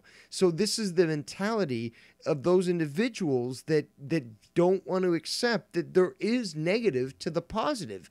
And you know, when you realize life is both negative and positive, and you need both to be a better person and to go through this life and this existence, you realize that those that just choose to only look at the good stuff are not only missing out, but they're setting themselves up to massive suffering. It's as dangerous. Well, I don't want to use the word dangerous, but it's the same thing as just looking at the negative. And you probably see more of that than you see people that are just focusing on the positive. But it's the same thing. It's the same bland. It's missing all the notes. It's missing all the ingredients. It's an unbalanced view. Yeah. I mean, I want to see. I mean, I love it if people are happy 99% of the time. But damn it, show me that 1% now and again. I want to see it, because I want to see. I want to see your you. I want to see all of it. If as much as you're willing to show. And because everyone's got both sides. Yes. Even if you are, 99% of one, you still got something in there or the other. And if you only show one side, you're repressing the other. Yeah, one way or the other. I mean, and I think I do know some people that works for. And the good thing about having some people like that, there's good to all of it, actually. I mean, there's good to have people that are just negative all the time sometimes. Because there is a realism to what they talk about that it's just but good if the goal is not to bring balance, if the goal is not to bring balance, then that's the problem. Like look at sorry to bring this in, but Darth Vader, Sith warrior, Sith Lord, brings balance to the Force. Okay? Yeah. Same thing applies, is that you can bring negativity to this discussion, but if your goal, your intent, as we talked about earlier, is to bring a positive balance so that things are equal, so that there's a both pro and con to build better people, then that should be considered just as important as somebody who, brings positivity but understands that there's a negative aspect to it. But to exclude one or the other, to think everything is only negative, or to think everything is only positive, that's bad for you, and that's bad for everyone around you. Yeah, I think some of the people that I know of that do it they're way too wise to ever just think it's one way or the other, but they are very selective in where their energy goes, and I'm cool with. I still want to see when they get pissed. Like I still want to see that So side of them. Though they only sort of associate with people who are on the positive side of the spectrum. No, they associate with whoever they need to. They associate with whoever, but it's how they live their life. And it's like, it's kind of people you'll never hear cuss. It's the kind of people that you'll never see upset, really. You'll never see mad. And the good thing about that is, man, there's times where when I'm going through something like heavy that I'm at a point where, okay, I can't handle this on my own. Who am I going to – those are the people I will reach out to, is that kind of person that does keep that level of positivity, and just they keep it not that – it's not just a – they don't just – do it to ignore the other. They're doing it because they believe in their power to control it, or to at least have their influence on it. And I dig that. The reason I even brought it up is because I don't want people thinking that it's either one or the other. Like, embrace all of it. You know, you're gonna have shitty days, but you're also gonna have good days if you'll allow it. You know, or you'll have a good life if you can allow it. But I love how you add that to if you allow it, and that's the main thing. That's so truthful. Is that if you don't open the opportunity for that to happen, then it's never going to happen. Yeah, and chances are the opportunities are there, and the universe is trying to give them to you. In some cases, It might be trying to shove them. And it's funny, the universe is even probably trying to shove it down your throat. Exactly. By ways that may look deceiving, like, oh man, I just lost my job. Well, I guess now you can do that writing you've always wanted to do. You can be that artist you've always wanted to be. You can go do something that isn't a 9-to-5 job, and perhaps even make as much, if not more money than you did before doing something you love. That could be a huge blessing in the disguise of a misfortune, right? And that's the way the universe also, you know, usually it's responding to something deep inside you that you've asked for. Yes. And it's going to, you know, and it'll do it in a way. Sometimes it'll feel like it all just, the stars are aligned. Other times it's going to feel like kind of like Dave, like a shakeup. Other times it literally is like you're being dragged, kicking and screaming. Yeah. Screaming. I hate that part. But that's the thing, though. When you recognize that, you realize that you don't have to be dragged kicking and screaming. You can get up and say, yeah, I'm down, let's do this.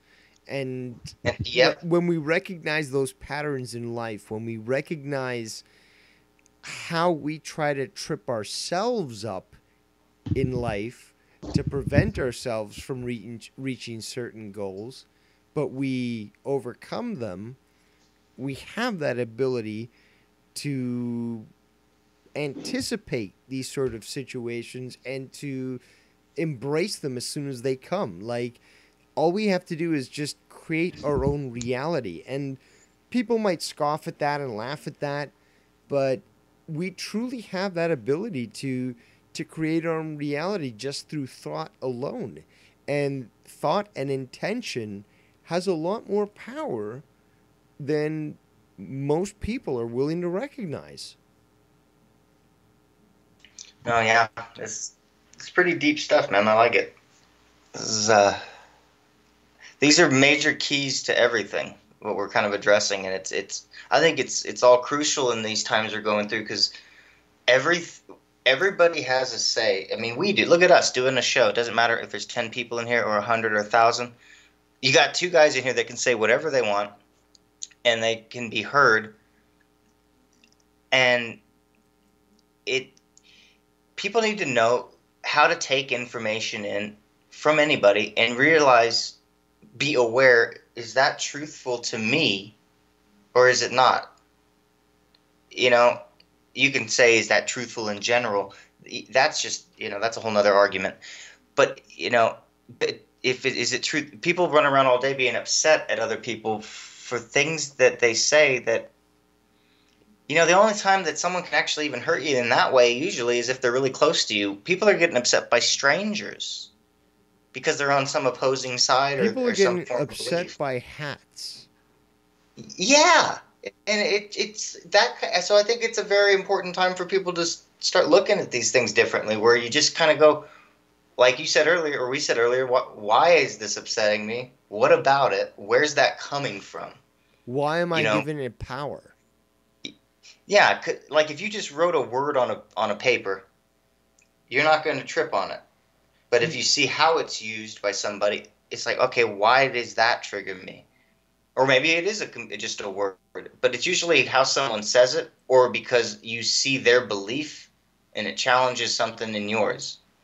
And it just, why does that matter? Why can't we all just be believing what we want to without having to?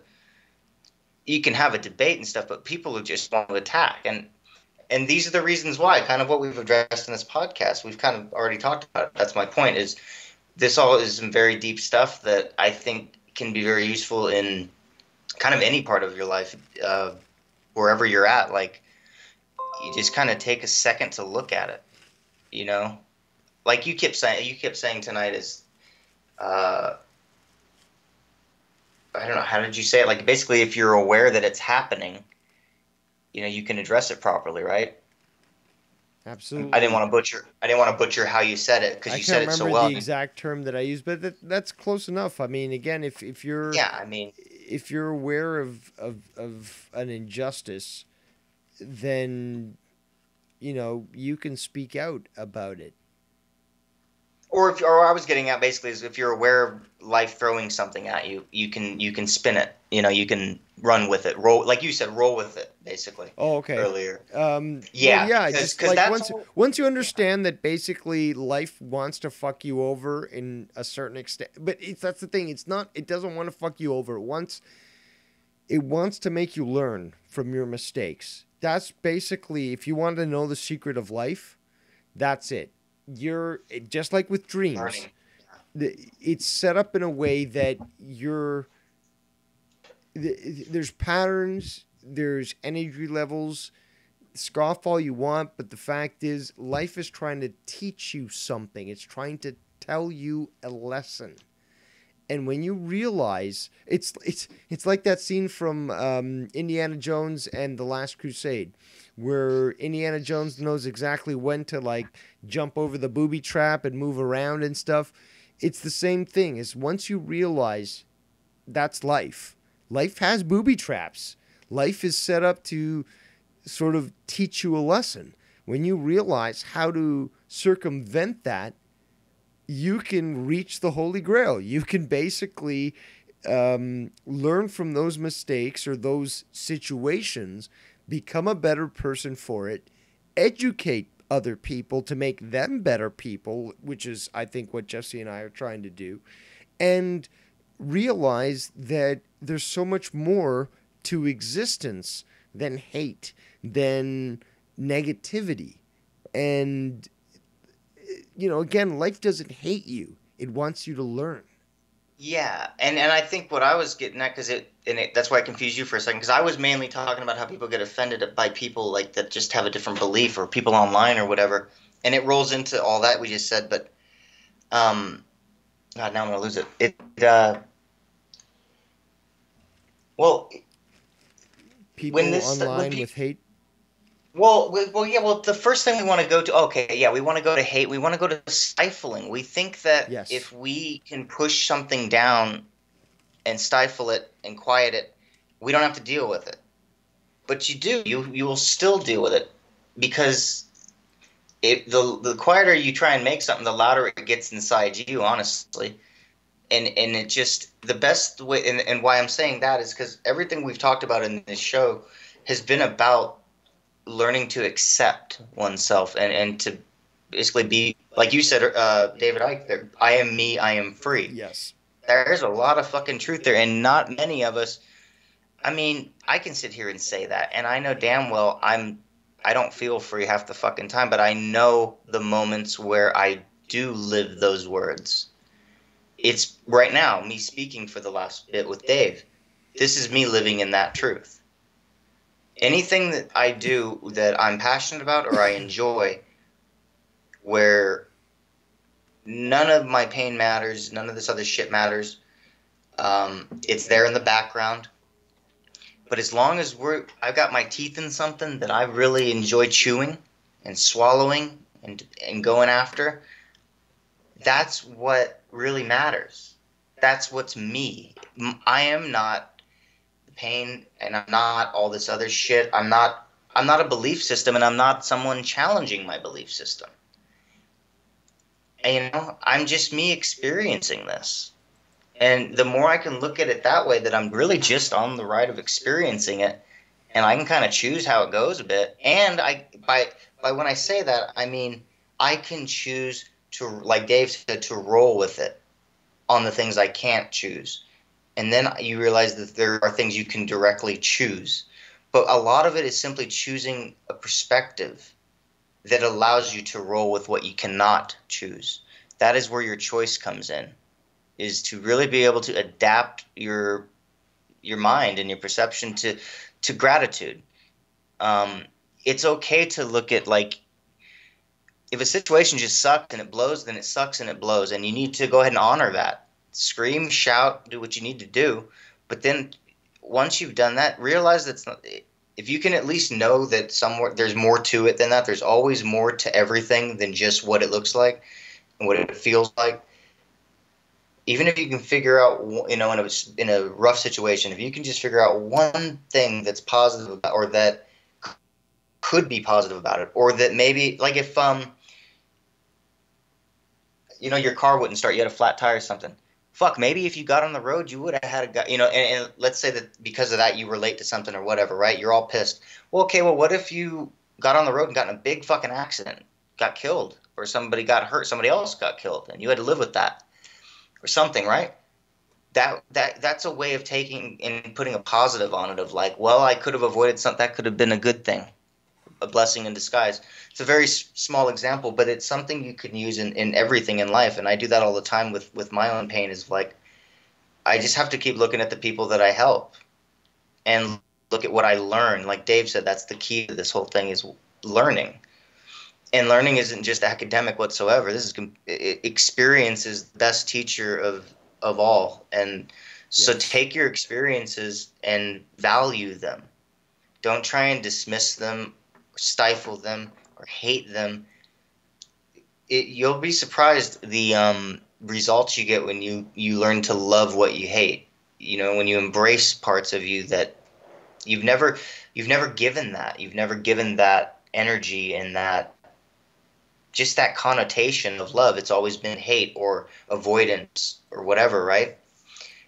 If you accept it, life then can literally shift into a different, not dimension,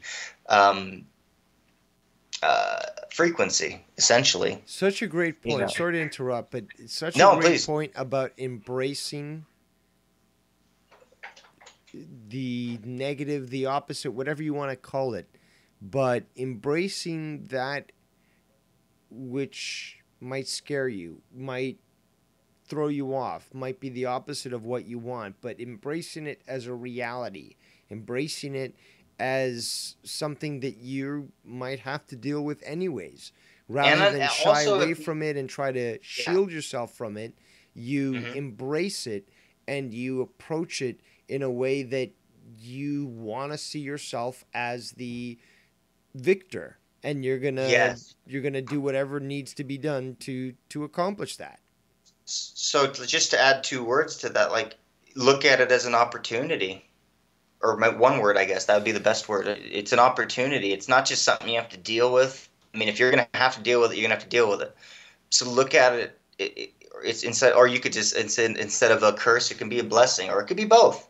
It's perfectly okay to be both. That's kind of my whole point as well. Why can it be both? But why it certainly can't you can grow and learn from that joined experience? It kind of needs the bad with the good for you to understand the value of that whole situation, right? It's a dance, yeah. I mean, I can sit here and talk about it like it's great. I'm telling you guys, it sucks. I fucking wait. I mean, I go through this shit every day where I don't want to be here, but then I sit there and realize, well, I'm not going anywhere right now, so I can't just sit here and not want to be here and literally wait for the day to be over. How fast can I go to bed tonight? How long can I sleep? How many, I've got to sit there and go, okay, this is clearly got a curse but there's many blessings to this. Like, just to put a word on it, I don't. If there's negatives, yeah, it could be a shit ton of negative, maybe more than anything. But now it's time to look at what's positive about it. It may feel like it's 99% negative and there's like 1% positive, but I'm way more in tune to the fact that there's much more than that. In fact, it's usually equal parts, meaning, and it doesn't mean we can just tap into the equal parts, because what we're living in this reality is what it's going to be until we can shift it through awareness, and that takes a little bit of time. But there is a 50-50 balance to this whole thing, and it's, if you can, even if it feels like it's all one way, always know you can tap into the other side of it. But you have to be really open to it, because it will just come to you, but you have to be very keenly aware. It can come from a stranger. The biggest thing that stops it is ego.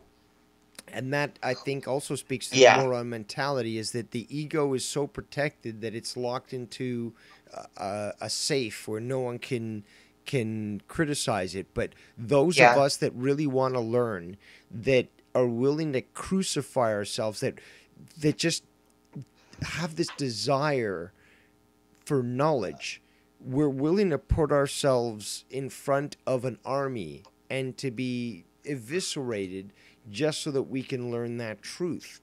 So, when it comes to approaching knowledge, you have to be able to, I think, approach it in a way that if that's the hill that you want to die on, you've got to embrace it. You've got to embrace a desire to reach the end of a subject. Like, if you're looking for the truth on a subject, no matter how ugly it gets, if you truly believe what you think you believe, you're going to pursue that to the bitter end. Or if you don't know what you believe and you just want to gather information and just know all that you know. It's intent. It goes back to intent and conviction.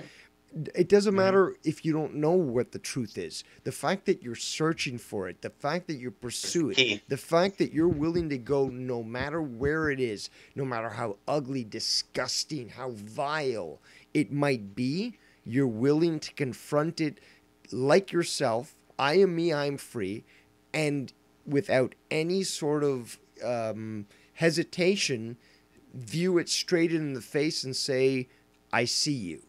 And that is the strength that many people seem to lack these days, is that they have a fear, I guess, of confronting certain topics because of how ugly it might appear.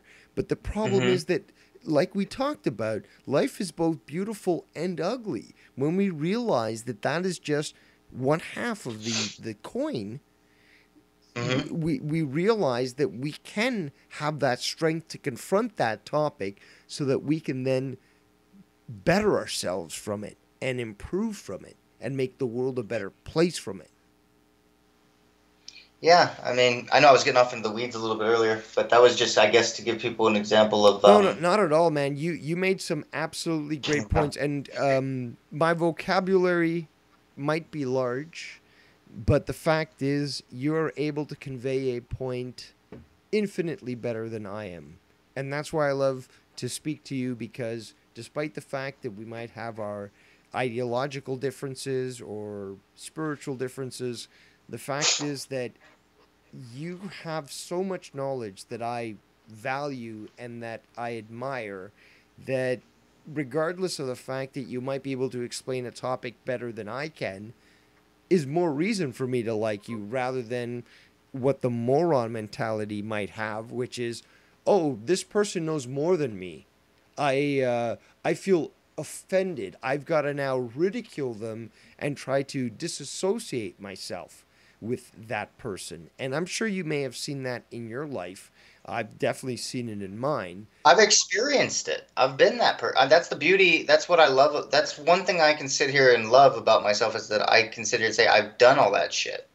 And it still can trigger me now and again here, but it's not, but I can see through it the whole time. So that's the part I really love, is I get to experience it hell, I'd never really experienced like narcissistic shit much ever in my life until like the past year. I felt like I did, and it was like when it was happening and after it happened, I was kind of like, wow, that was a hell of an experience, and it was how deep I was able to detach. By narcissism, basically all that was when I say that is just being very self-absorbed into your own pain or into your own world, whatever that world may be. It doesn't have to be pain. Yes. For me, it was pain, and so that caused me to be very much detached, very apathetic, and basically judge anything that walked or took a breath that wasn't in pain. And so I've lived it. I've been that person, and you know, even actually, it's weird to say that person because to be honest with it, I can experience that and 1,000 other emotions in one day. I still get triggered now and again by things because I'm always being triggered by pain. So don't trip out if you know these triggers don't just go away because you've got some new perspective on it, some new awareness. Your life's doing better. But you still get fucking irked now and again, and you don't know fucking why. Why does it still come up? Because it's going to. Like, it's just maybe in some ways you haven't accepted it, you know, whatever. No. But it's still trying to teach you. That's the one thing like Dave has really driven home here. He's like, this is about learning and experiencing, and Yes. that's what that's all about. So if you can just kind of keep that in your mind with all this shit. I know sometimes it can be like, well, what the fuck are you trying to teach me? We've already gone through this. It's like an infinite onion, this life, and there will be layer after fucking layer. And I mean, I have literally been in my bed like on like a mushroom trip, tripping and balls going, I'm tired of these fucking layers. Just stop with the goddamn layers. I'm done with this shit. I don't want it to keep going. And I realized, you know, and when I say mushroom trip, it's because what that did for me was help me to see basically everything I'm talking about right now, but actually see it in front of me to where it was a bit overwhelming just because I was already being overwhelmed in my own life. And so when that happens, man, you just got to embrace the layers, like, and then they'll kind of shut off and what you'll be left with is the layer you need, the only one that you need to work with at the time. Like, we focus on a lot of layers of life that don't really pertain to our well-being for our life. They might be for our neighbor's life or for somebody else's life, but they don't work for us, but we focus on them, you know? And you could probably go into that more with like, you know, that has to do with a lot of like programming and all that shit. I'm curious too. I haven't spoken to you in a while. Speaking of the programming and all that, what are your thoughts on that 5G shit? 5G is a soft kill technology that is essentially being used to not only sterilize the male population of those that are around it, but also to enable the multiple technologies that have been patented and proven to exist that allow for mind control to essentially be set up on every fucking corner. This is the worst idea ever. Well, my question, I'm curious about. Sorry, I just got to say this. Trump has been pushing for 5G. He's like, oh, let's get Huawei out or whatever that stupid slant company is called. And basically, you know, he's still saying, oh, this is good technology. No. 5G is essentially death to anyone around it. And it needs to be stopped. Now, Jesse, sorry, what you were saying? It may be something I need to research, or I'm wondering if you can quickly tell me and the audience what's the major. Because the way I look at it is, well, that's already happening with the 4G and the LTE shit. What's the big difference with 5G? It's bad, but the thing is, though, the frequency level is so high that it actually starts to affect the DNA of living beings.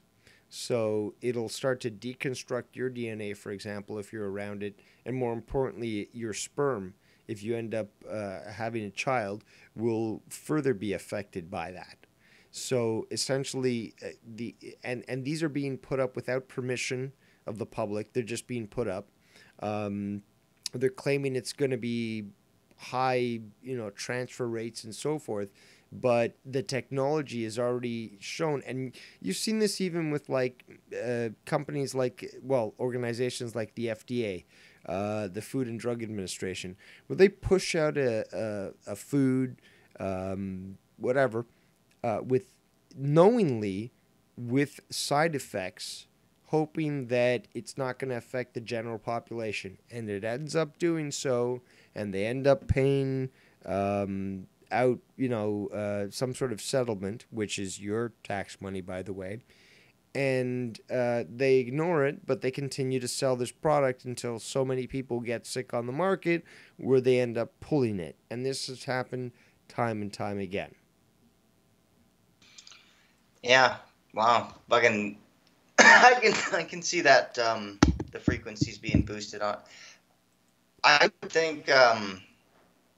See, I haven't been following it on the mainstream media. Is it being like brought up that it's is there any? It's being brought up backlash on as it at all? if it's being delayed, as in that it should be implemented a lot quicker than it currently is. So Trump has said that he wants to promote it, but because of Huawei being or Huawei or whatever this Chinese company that's been caught stealing and stuff and spying, that because of them things have slowed down. But they were the ones that were sort of leading the industry in the sort of implementation of that technology. So the problem is, though, that yeah, you're going to get faster rates, but you could still accomplish the same thing with not as fast with the current technology. And they're Yeah, we're trying to. being talked into our own control, basically, by wanting things faster and faster and everything. It just feeds into what they want, which is to be able to, I think Lucky said it earlier, a hive mind deal, to just be able to control things a little easier. Well, And absolutely, and I don't know if you've been checking out the graphics that I've been playing, but one of them yeah, actually is this a sort of mindset of a zombie that is it the zombies with the cell phones? Or? yeah, exactly, and that's what we're Yeah. seeing right now, is that people are sort of tied to their phones, and even if you have Well, I a do it all the time. I mean, honestly, I'm physically limited, so like literally my phone is a lot of my interaction. So I guess you could say it's a little different. But damn, I bet you everybody does what I do though, where you grab your phone and you go to try and you realize I didn't even really need to go on here. I just was going on here to no. check my, Well, you know, you know what? like we're so tied to it. I'll be honest with you. I remember you on Facebook a while back. You ended up posting an image where you ended up showing a character from a comic book called Dr. Manhattan sitting on a rock like in the middle of nowhere, and the caption was, "What happens when I go to the bathroom without my phone?" And I thought that was funny because when I go to the when I go sit on the porcelain throne, I grab myself a little crossword, puzzle, and do my business while I do my business. And bringing the phone with me, to the bathroom, and I've seen this around me with other people, is that it's just another way to stay enslaved to this endorphin rush of social media, whether it be likes, whether it be comments, whether it be interaction with other people. There's too many individuals that are putting sort of value into their interaction with social media, and Yeah. whether it be when you're going to the bathroom, or whether you're on the bus, or whether you're at home, like people are too caught up with what's going on via their phone than what's going on around them. Yeah, and I think that obviously we need them. I mean, I wouldn't be able to. It wasn't for all this technology shit. I mean, you and I wouldn't. This wouldn't be a thing. I wouldn't know you. So it's very much. It's very important. I wouldn't know most of the people I know if it wasn't for it. But it is very important to and I'm still working at this because, like I said, I'm still working on doing things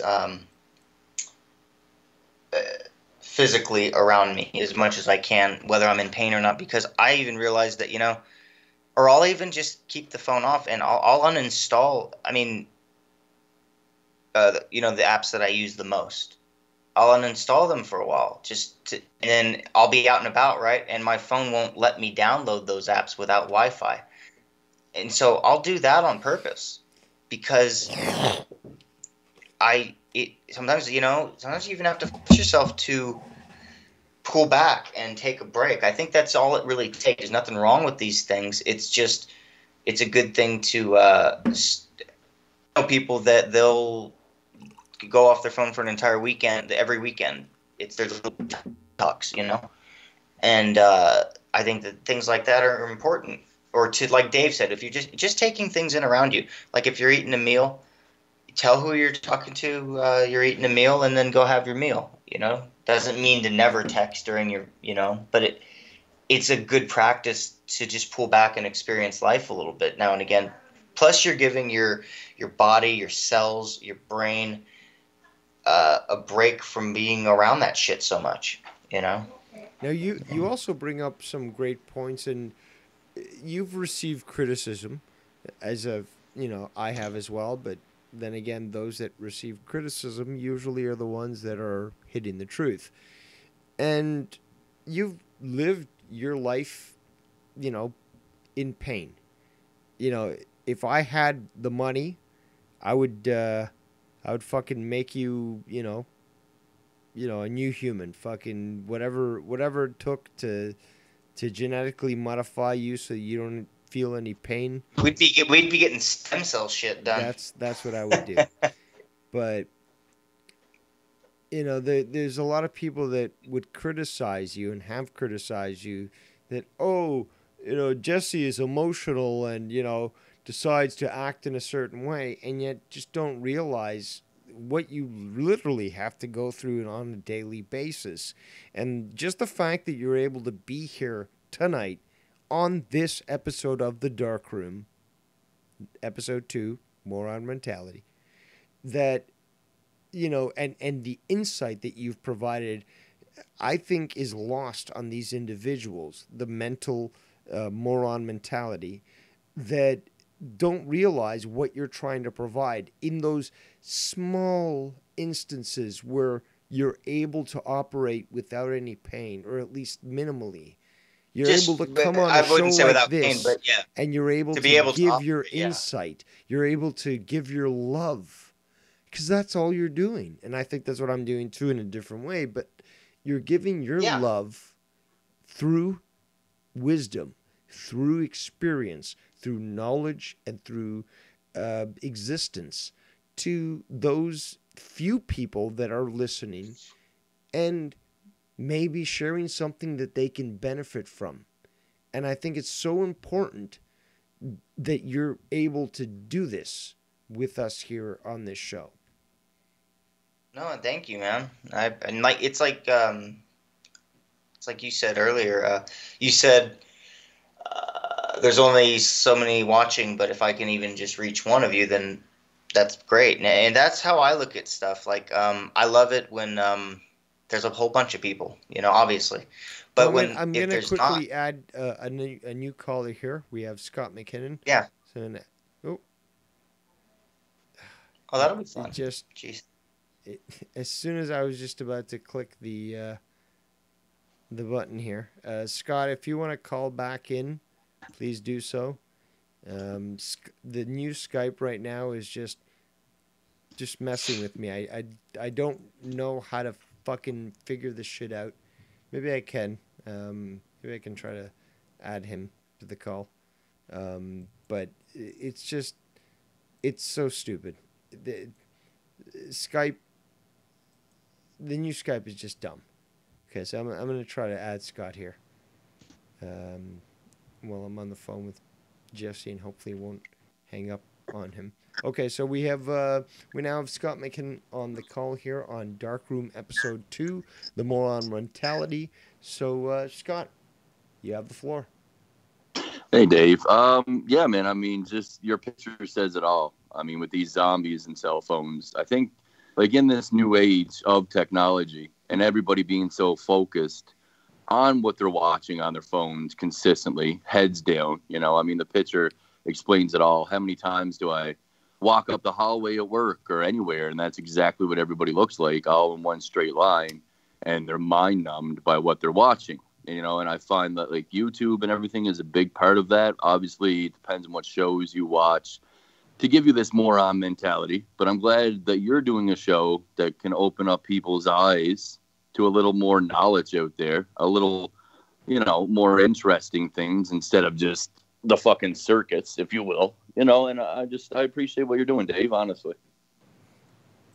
Well, I appreciate your input tonight and your call. Is there anything else that you want to sort of talk about in regards to either the moron mentality, perhaps the positive and negative aspects of having to approach this sort of mentality where you understand both there are positive and negatives to life? Is there maybe something else you want to add to the conversation for us to consider? I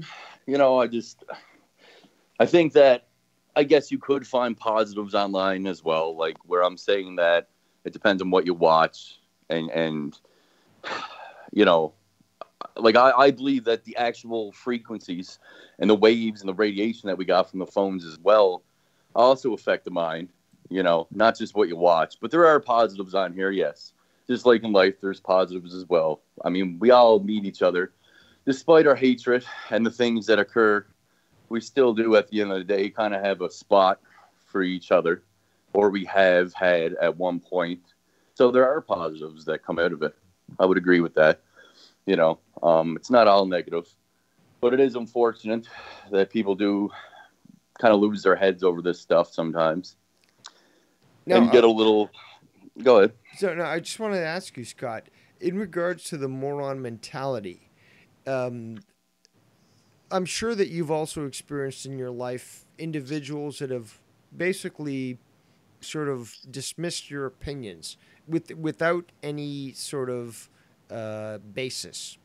Again, I've experienced that myself, and rather than being approached with facts and logic, you're dismissed entirely from your opinion, and you're expected to be a pariah. So what I'm curious about is, in your experience, what do you have to say in regards to that sort of thing to overcome it? Because Jesse, for example, has made some great points on how we just have to sort of, move on and get over that sort of thing. So I'm curious what you have to say in regards to that respect.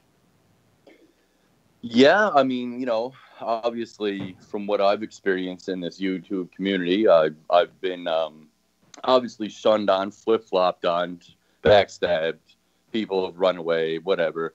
Accused me of being the bad guy, listening to certain individuals that are very good at manipulation to the point where they'll actually defend their lies as long as they can befriend these certain people.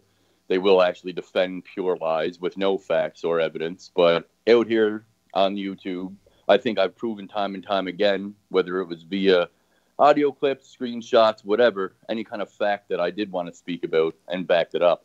There's lighthearted lies, there's, trolling lies and have fun type of lies, but then there's just cold-blooded, fucking brutal lies that you want to actually hurt somebody's credibility or have a group of morons, if you will, believe this certain thing about a certain somebody. And then what you do is you manipulate a whole mass of mentally challenged people, if you will, that have certain brain damage disorders. And then they all believe this thing is true. And what they become is a group of sheep following one herder who's filled with master manipulation. That's the mob mentality that both Jesse and I spoke about previously on this particular episode. That mob mentality that forces individuals to take sides, to choose what they believe to be truth as opposed to fantasy. Exactly. It's a wolf pack mentality is what I used to always call it. And, you know, it's sad to see that these people they're so fearful of standing up on their own 2 feet. They have to be in groups. They can't defend themselves solo, so they have to have a group around them, whether it's to make that group laugh, point a finger. It's An just echo chamber. It is, man. And I just want to say that I'm sure that I'm going to get shit on for allowing for free speech on this channel. And I wouldn't be surprised. Because the fact is, that's what I value, is hearing from people that may or may not agree with me. But if we're going to act civilly, then you can speak whatever you want on this channel. Well, that's what I appreciate that you're doing. You're being an open forum for everybody, and I think that's the best way to healing, and that's the best way to approach this, is giving everybody room to speak and not ridiculing somebody or taking sides. I know yourself, Dave, you're a mercenary, so you don't go and base your decisions in that mob mentality. I know that you don't do that. You do stand on your own. That's something I respect about you. That was just another role I was playing. Again, the best way to describe me is the guy that's trying to shake somebody out of apathy. And my whole point is to try to trigger people to think. Whether it be for or against me, it doesn't matter. It's about just getting people to react, to wake them up. If it wakes you up to vote, you know, against somebody that I don't agree with, fine. At least you're voting now. You're not, you know, watching TV and fucking eating popcorn and just wasting your life away. You're doing something, you know, and that's the whole purpose of my life, I think, is to at least shake people out of that apathy, is to wake them up to the reality around them. And if they don't agree with me, that's fine. I'm more than encourage you to discuss things with me in a manner that is, you know, civil. But other than that, you know, let's just have the truth come out. And that, again, is the whole purpose of the Darkroom, is just to make what is unknown known. To bring the unknown to the truth.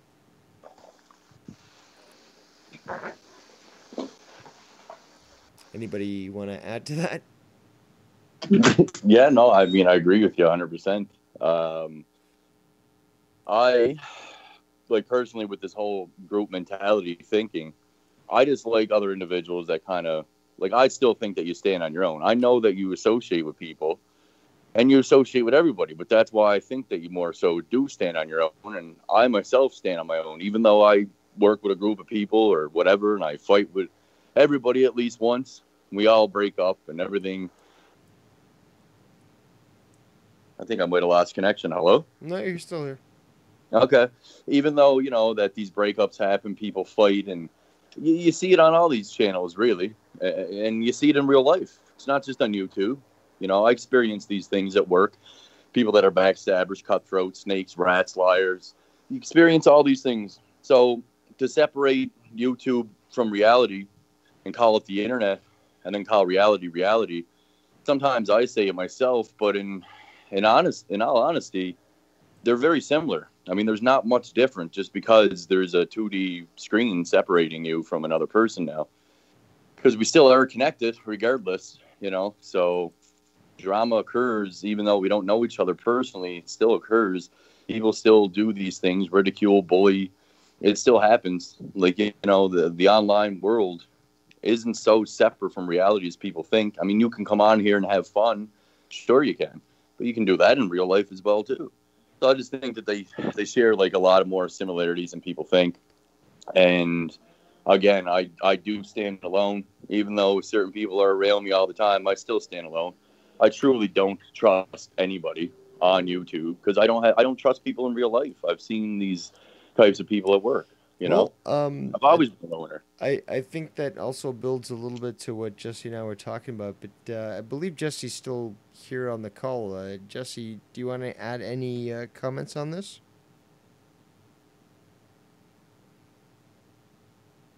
Perhaps Jesse left. Okay. That's perfectly fine. What are you drinking tonight? What are you drinking tonight, Dave? Just a little amber beer. What kind of beer? Or is it actually called amber? It's called amber beer. It's a craft beer. Oh, okay. Just an ale. How long have you been on for now? I went and got my It taxes looks done. like I've and been on for about, let's see here, 2 hours and Dave? 15 minutes. Oh, sorry, I lost connection. You've been on how long? About 2 hours and 15 minutes. Definitely not Oh. what I was intending on doing, but there's a lot of these great episodes that just seem to come out of nowhere and end up going a lot longer than I expected. Although already I've been blamed for making that intentional and for specifically going after certain shows, but again, that's moron mentality, and I'm sure I'll hear about it, you know. You know that. I mean, he's already said, about JB and Tommy and being on that show, and I mean that's been known, Well, I don't know who you're talking about, but Okay. that being said, um, you know, and that goes back to what I've been talking about initially about this moron mentality is that there are individuals that feel threatened for no reason other than you might go on YouTube at the same time as they are. I mean, think how ridiculous that might be. And it's beyond insane. And then with this narcissism and this egotism, they start to believe that they are that you're basically doing everything in your power to sort of um, counteract them and go against them, and it becomes like you were alluding to, Scott, is that things in this community, if you want to call it that, which I've talked about for a long time, get to a point where it's a little bit ridiculous, where people take things way too far, and they invest themselves way too much.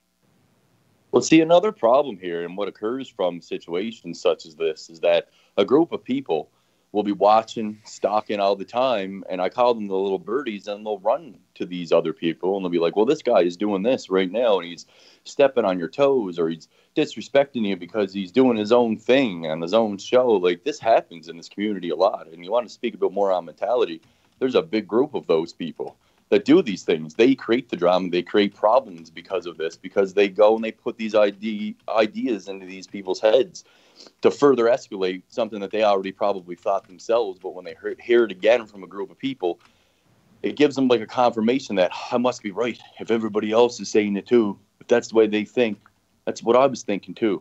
And it escalates the situation. That's a great point. That's a very good point. And again, I might get shit on for saying that sort of thing, but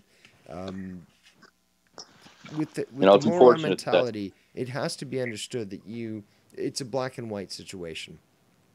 You either accept moron mentality and just excuse it, or basically you refuse to accept it altogether and call it out when you see it.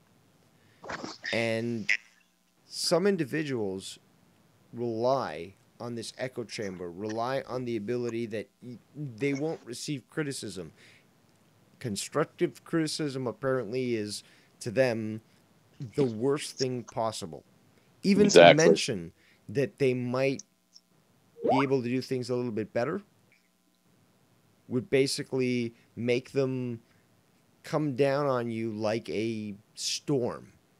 And you have to think to yourself, what is it in the moron mentality that make people want to react in such a violent manner? It's not that, oh, okay, I don't believe what you're saying, but do you want to give me some proof or evidence to back it up? No, it's, you're absolutely wrong. How dare you even question me?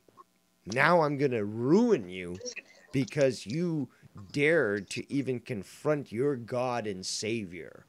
And it's this mentality that really should make people think. It's not something that we should be overlooking.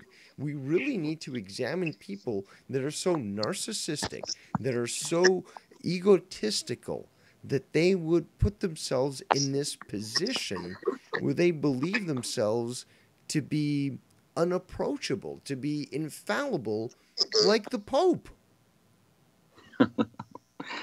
Yeah, that's a great point.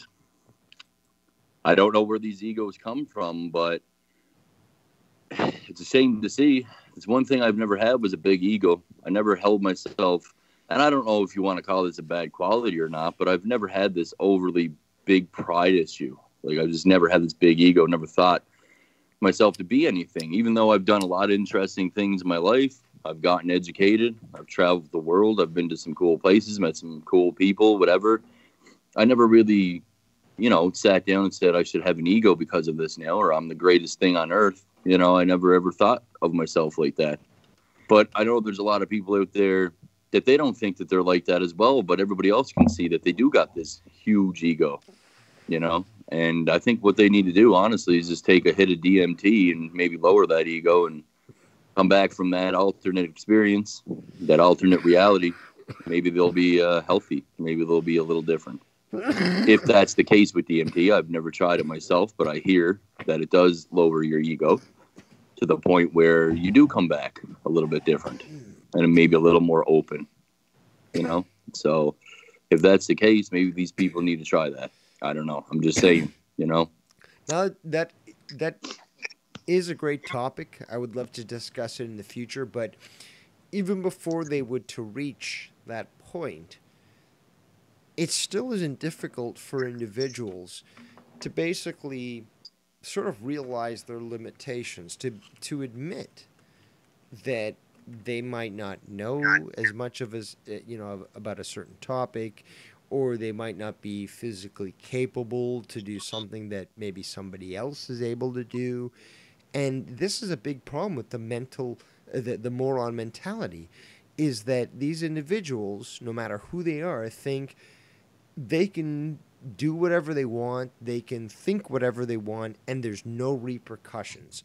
Basically, conduct themselves in a way that there's never any repercussions, that if anybody approaches them, then they are, right to sort of do anything towards you, whether it be violence, whether it be, trying to dox you. It doesn't matter. Like, these are the individuals that have built themselves a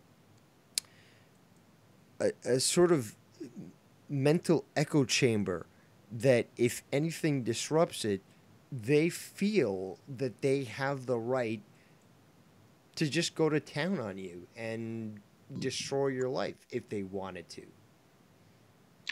That's the problem with this, and again, I say what happens here on YouTube, a lot of these people do it, but it happens more so on YouTube than in real life, because in real life, people are scared. They're not as brave as they are online, hiding behind fake accounts and trying to destroy somebody. I just want to quickly add to that, because you're making a great point, but you're proven totally correct. Why? Because we have 8 thumbs up and 6 thumbs down. Exactly. Quite a few mental midgets, moron mentality cowards giving that video thumbs down. Of course. It's a game to them, you see. I don't even measure my self-worth by likes or dislikes, and that's why I treat it as a game. And sometimes I'll encourage it. Oh, neither do I, but I think it's just a great Geiger machine towards how people are trying to react to what you're bringing towards them. Because quite often, when you bring truth to those that are unwilling to hear it, they're going to react in a violent manner, as the moron mentality does. Rather than be open to it, rather than being appreciative of saying, hey, I just learned something I didn't know about. No, it's absolutely dismissal of what you're trying to bring, no matter how difficult the truth might be. Right.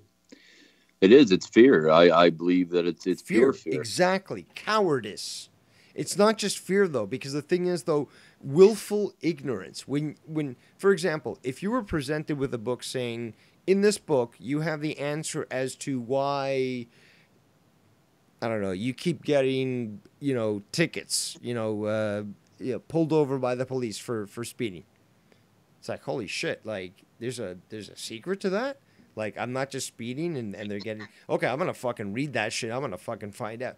No, I'm gonna excuse that. I'm gonna ignore that information that you're giving me because I don't want to invest myself in that, and I'm just gonna continue to get tickets. Now, yes, the analogy is probably very terrible, so I apologize to the listeners, but the point I'm trying to make is the fact that when you're willfully ignorant, when you know that you can learn from something and you choose not to, you're worse than the problem that is out there. I'm trying to think of the best way to explain this, but basically, by knowing the truth and choosing to ignore it, you not only you're doing a disservice to yourself, but you're just doing a disservice to other people around you, including those that you might be able to educate. Because again, like, what does it cost us to like educate other people? Like, if somebody doesn't know something and you just genuinely offer to educate them, like, oh, well, I know about this, like, let me tell you about it. Like, it's important for you to know because you're a human being just like me and I value you and I want to see the best for you. I mean, don't you think that is something that is lost on a lot of people, like this selfless attempt to try to educate people, to inform them, despite the fact that, some people might want to shoot the messenger, but you're still trying to give them the message that will benefit them. See, for some reason, I find that people would rather influence people and to fit their narrative, if you will, rather than to educate somebody or be an open book or maybe step back and reflect in the mirror and say, hey, maybe I do got some of these problems. Maybe I should be a little more open. Maybe I should apologize for things, And I think that a lot of these people will do that at times and say, I'm not perfect. I didn't ever say I was perfect. And, and I make mistakes too. They'll say that. But then when you do give them, like back to the constructive criticism, when you do give them constructive criticism, and it might be the most minor thing, they overreact to the point, like you said, where they get a whole group of people involved in this now, portraying you as some bad guy for giving a little minor constructive criticism to this person, trying to help them out a little bit, just saying, hey, well, you should be a little more open, because a lot of people will see that for what it really is, But I think overall what happens is that one person that does do something like that, there might be an underlying issue, a grudge, a hatred, in which they can't even accept that because they hate that person so bad. So they'd rather lie or, not face the truth. Sorry, the key thing, though, is that they hate themselves. Right. Most of the problems that we see from regular people are projection. So when somebody says, I hate you because you don't like so-and-so, it's because they actually don't like so-and-so, but they're projecting that onto you. I'm not saying that's everybody, but the typical soy boy SJW NPC does this because they are incapable of thinking on their own, and the only way for them to feel better about themselves is to deflect. And what do? They project their exact feelings. Again, you want to talk about projection? Look at the Democrats and their policies, which are quite racist, but they choose that because that's what they believe. And when confronted with it, they won't accept it. But that's another issue altogether. Yeah, these people do like to deflect their insecurities. I notice it each and every day on the platforms. Projection, what do you think about projection? The fact that what they're, and this is a logical fallacy too, but when they accuse you of a crime, of a mental state, many times what they are doing is projecting what they know of themselves onto you to try to deflect from that discussion, but to deflect, this mentality that they have that they don't want to confront. that is an extremely concerning thing. We've seen this time and time again on these platforms. I've experienced it firsthand where people that were getting shit on certain shows and the heat was all on them, they would deflect it onto someone else that's more hated in the community, for example. Instead of facing all that heat, they would say to themselves, well, I know how to get this off of me now. I'm going to bring up somebody else that might be more hated, and then I'm out of it, you know? So that's another form of projection in a way.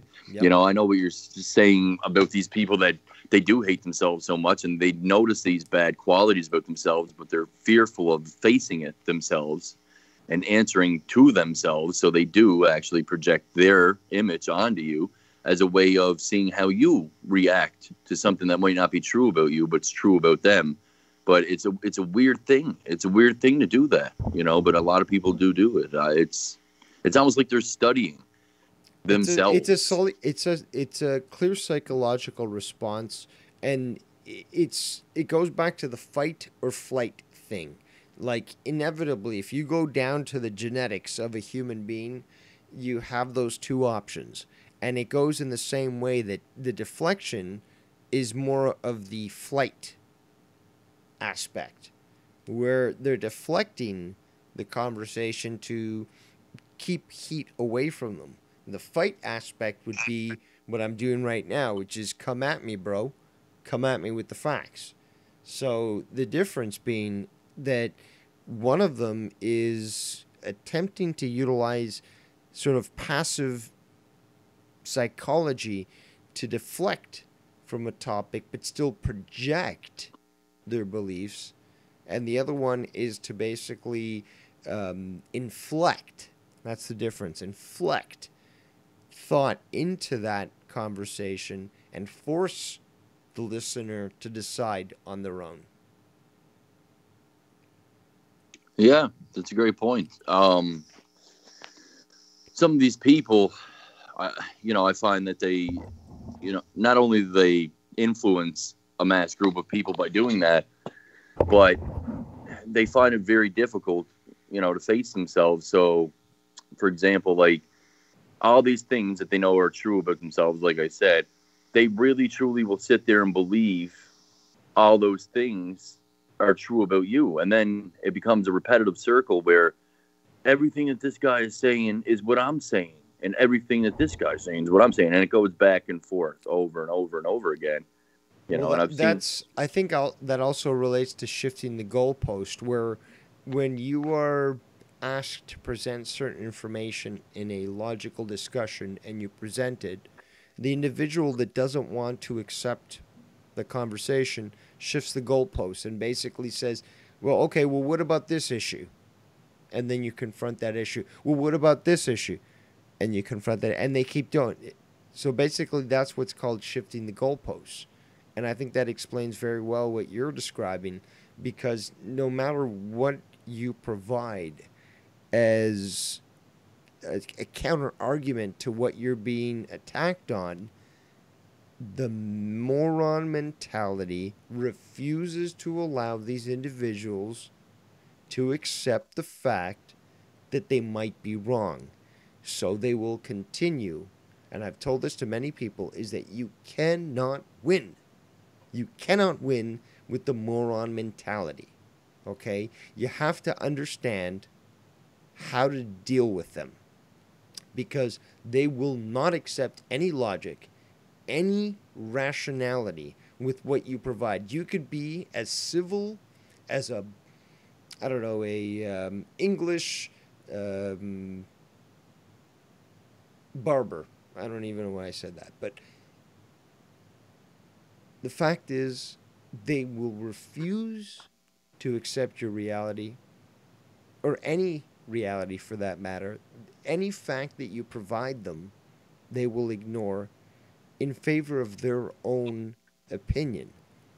And no matter how often you, again, try to approach them with love, try to approach them with the desire to share information, they will move on to the next point that will try to further their narrative. And these people are dangerous.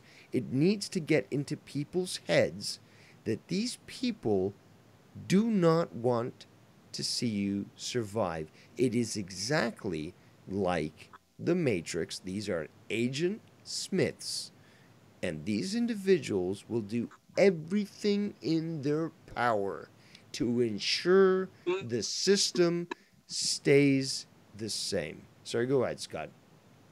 No, yeah, I mean, that's why ultimately I decided for myself, and what was the healthier thing to do for myself as of late was, instead of getting mad and angry and raising my voice and, drinking heavily and getting very angry with all these types of people, I've decided ultimately to utilize their own character against them. So I've been treating this more like a joke lately. If these people like comedy, well, then I will utilize comedy myself, because that's what really gets to them the most. That's what frustrates them. If I take a little bit of character or a little bit of what they do and I turn that around back onto them and show them that I don't get bothered by this and I'm not going to combat this anymore because it's obviously not sinking in, well, then I'm just going to try a different strategy. It's like the principles of war, So eventually you got to stop beating your head off the wall because you'll get nowhere. And you got to look at the bigger picture sometimes, and you got to utilize some of these tactics to overcome it, not just for yourself and your own mental health state,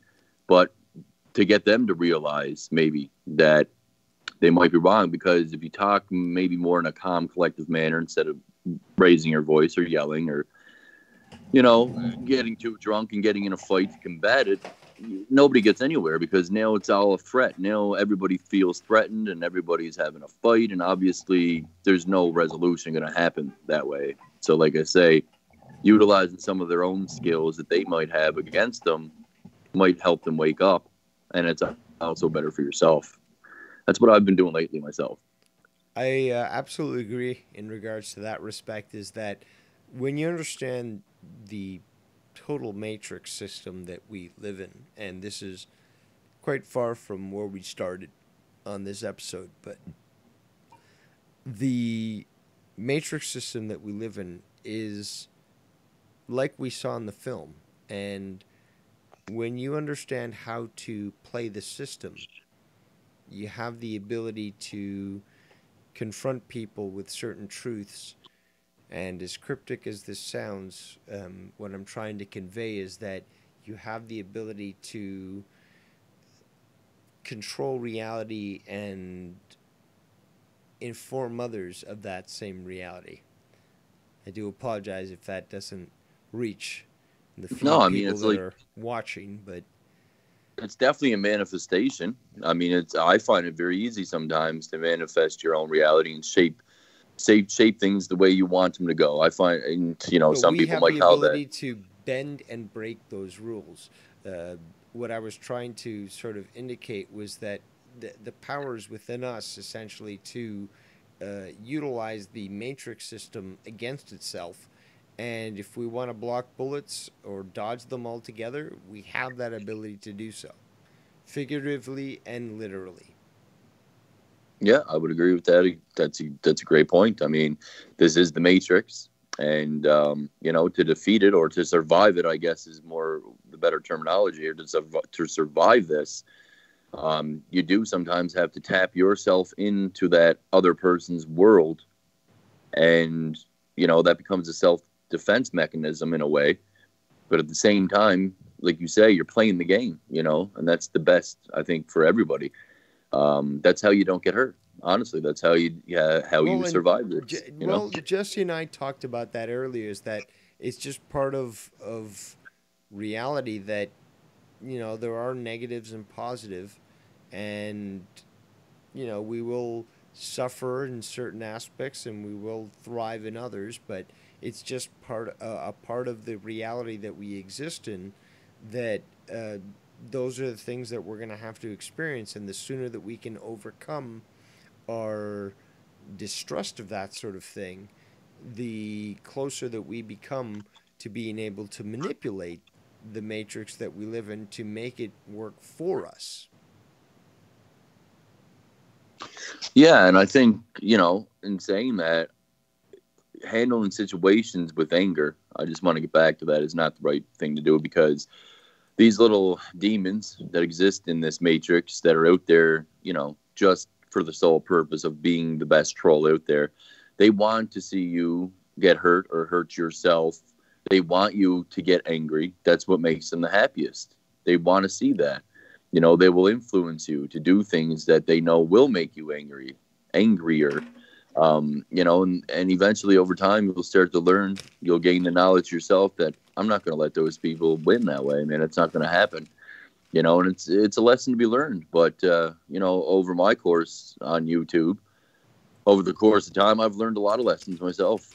I've made many mistakes on this journey, and I'm learning from each and every one of them. So that's the main point here, because insanity, is defined as doing the same thing over and over again and expecting a different result. So eventually everybody has to reflect on themselves and learn lessons and be open to learn lessons and obtain knowledge and how to better yourself and better those around you as well, I think that's a great point to end on, is that the moron mentality needs to realize how to live in reality. Exactly. And it's one of these things that some people need to be dragged kicking and screaming so that they can accept it. There's others that will immediately recognize what it is. I didn't expect to go this long, but I do appreciate those that did join us here tonight. We've gone for about 2 hours and 40 minutes. And I do appreciate both Jesse J and Scott here for calling in on this thanks for having me. of Darkroom number 2. So I just want to finish off by saying, please like this video if you enjoyed it. If you didn't, give it a thumbs down. Leave a comment if you're so inclined. And as always, we'll see you next time here on Darkroom.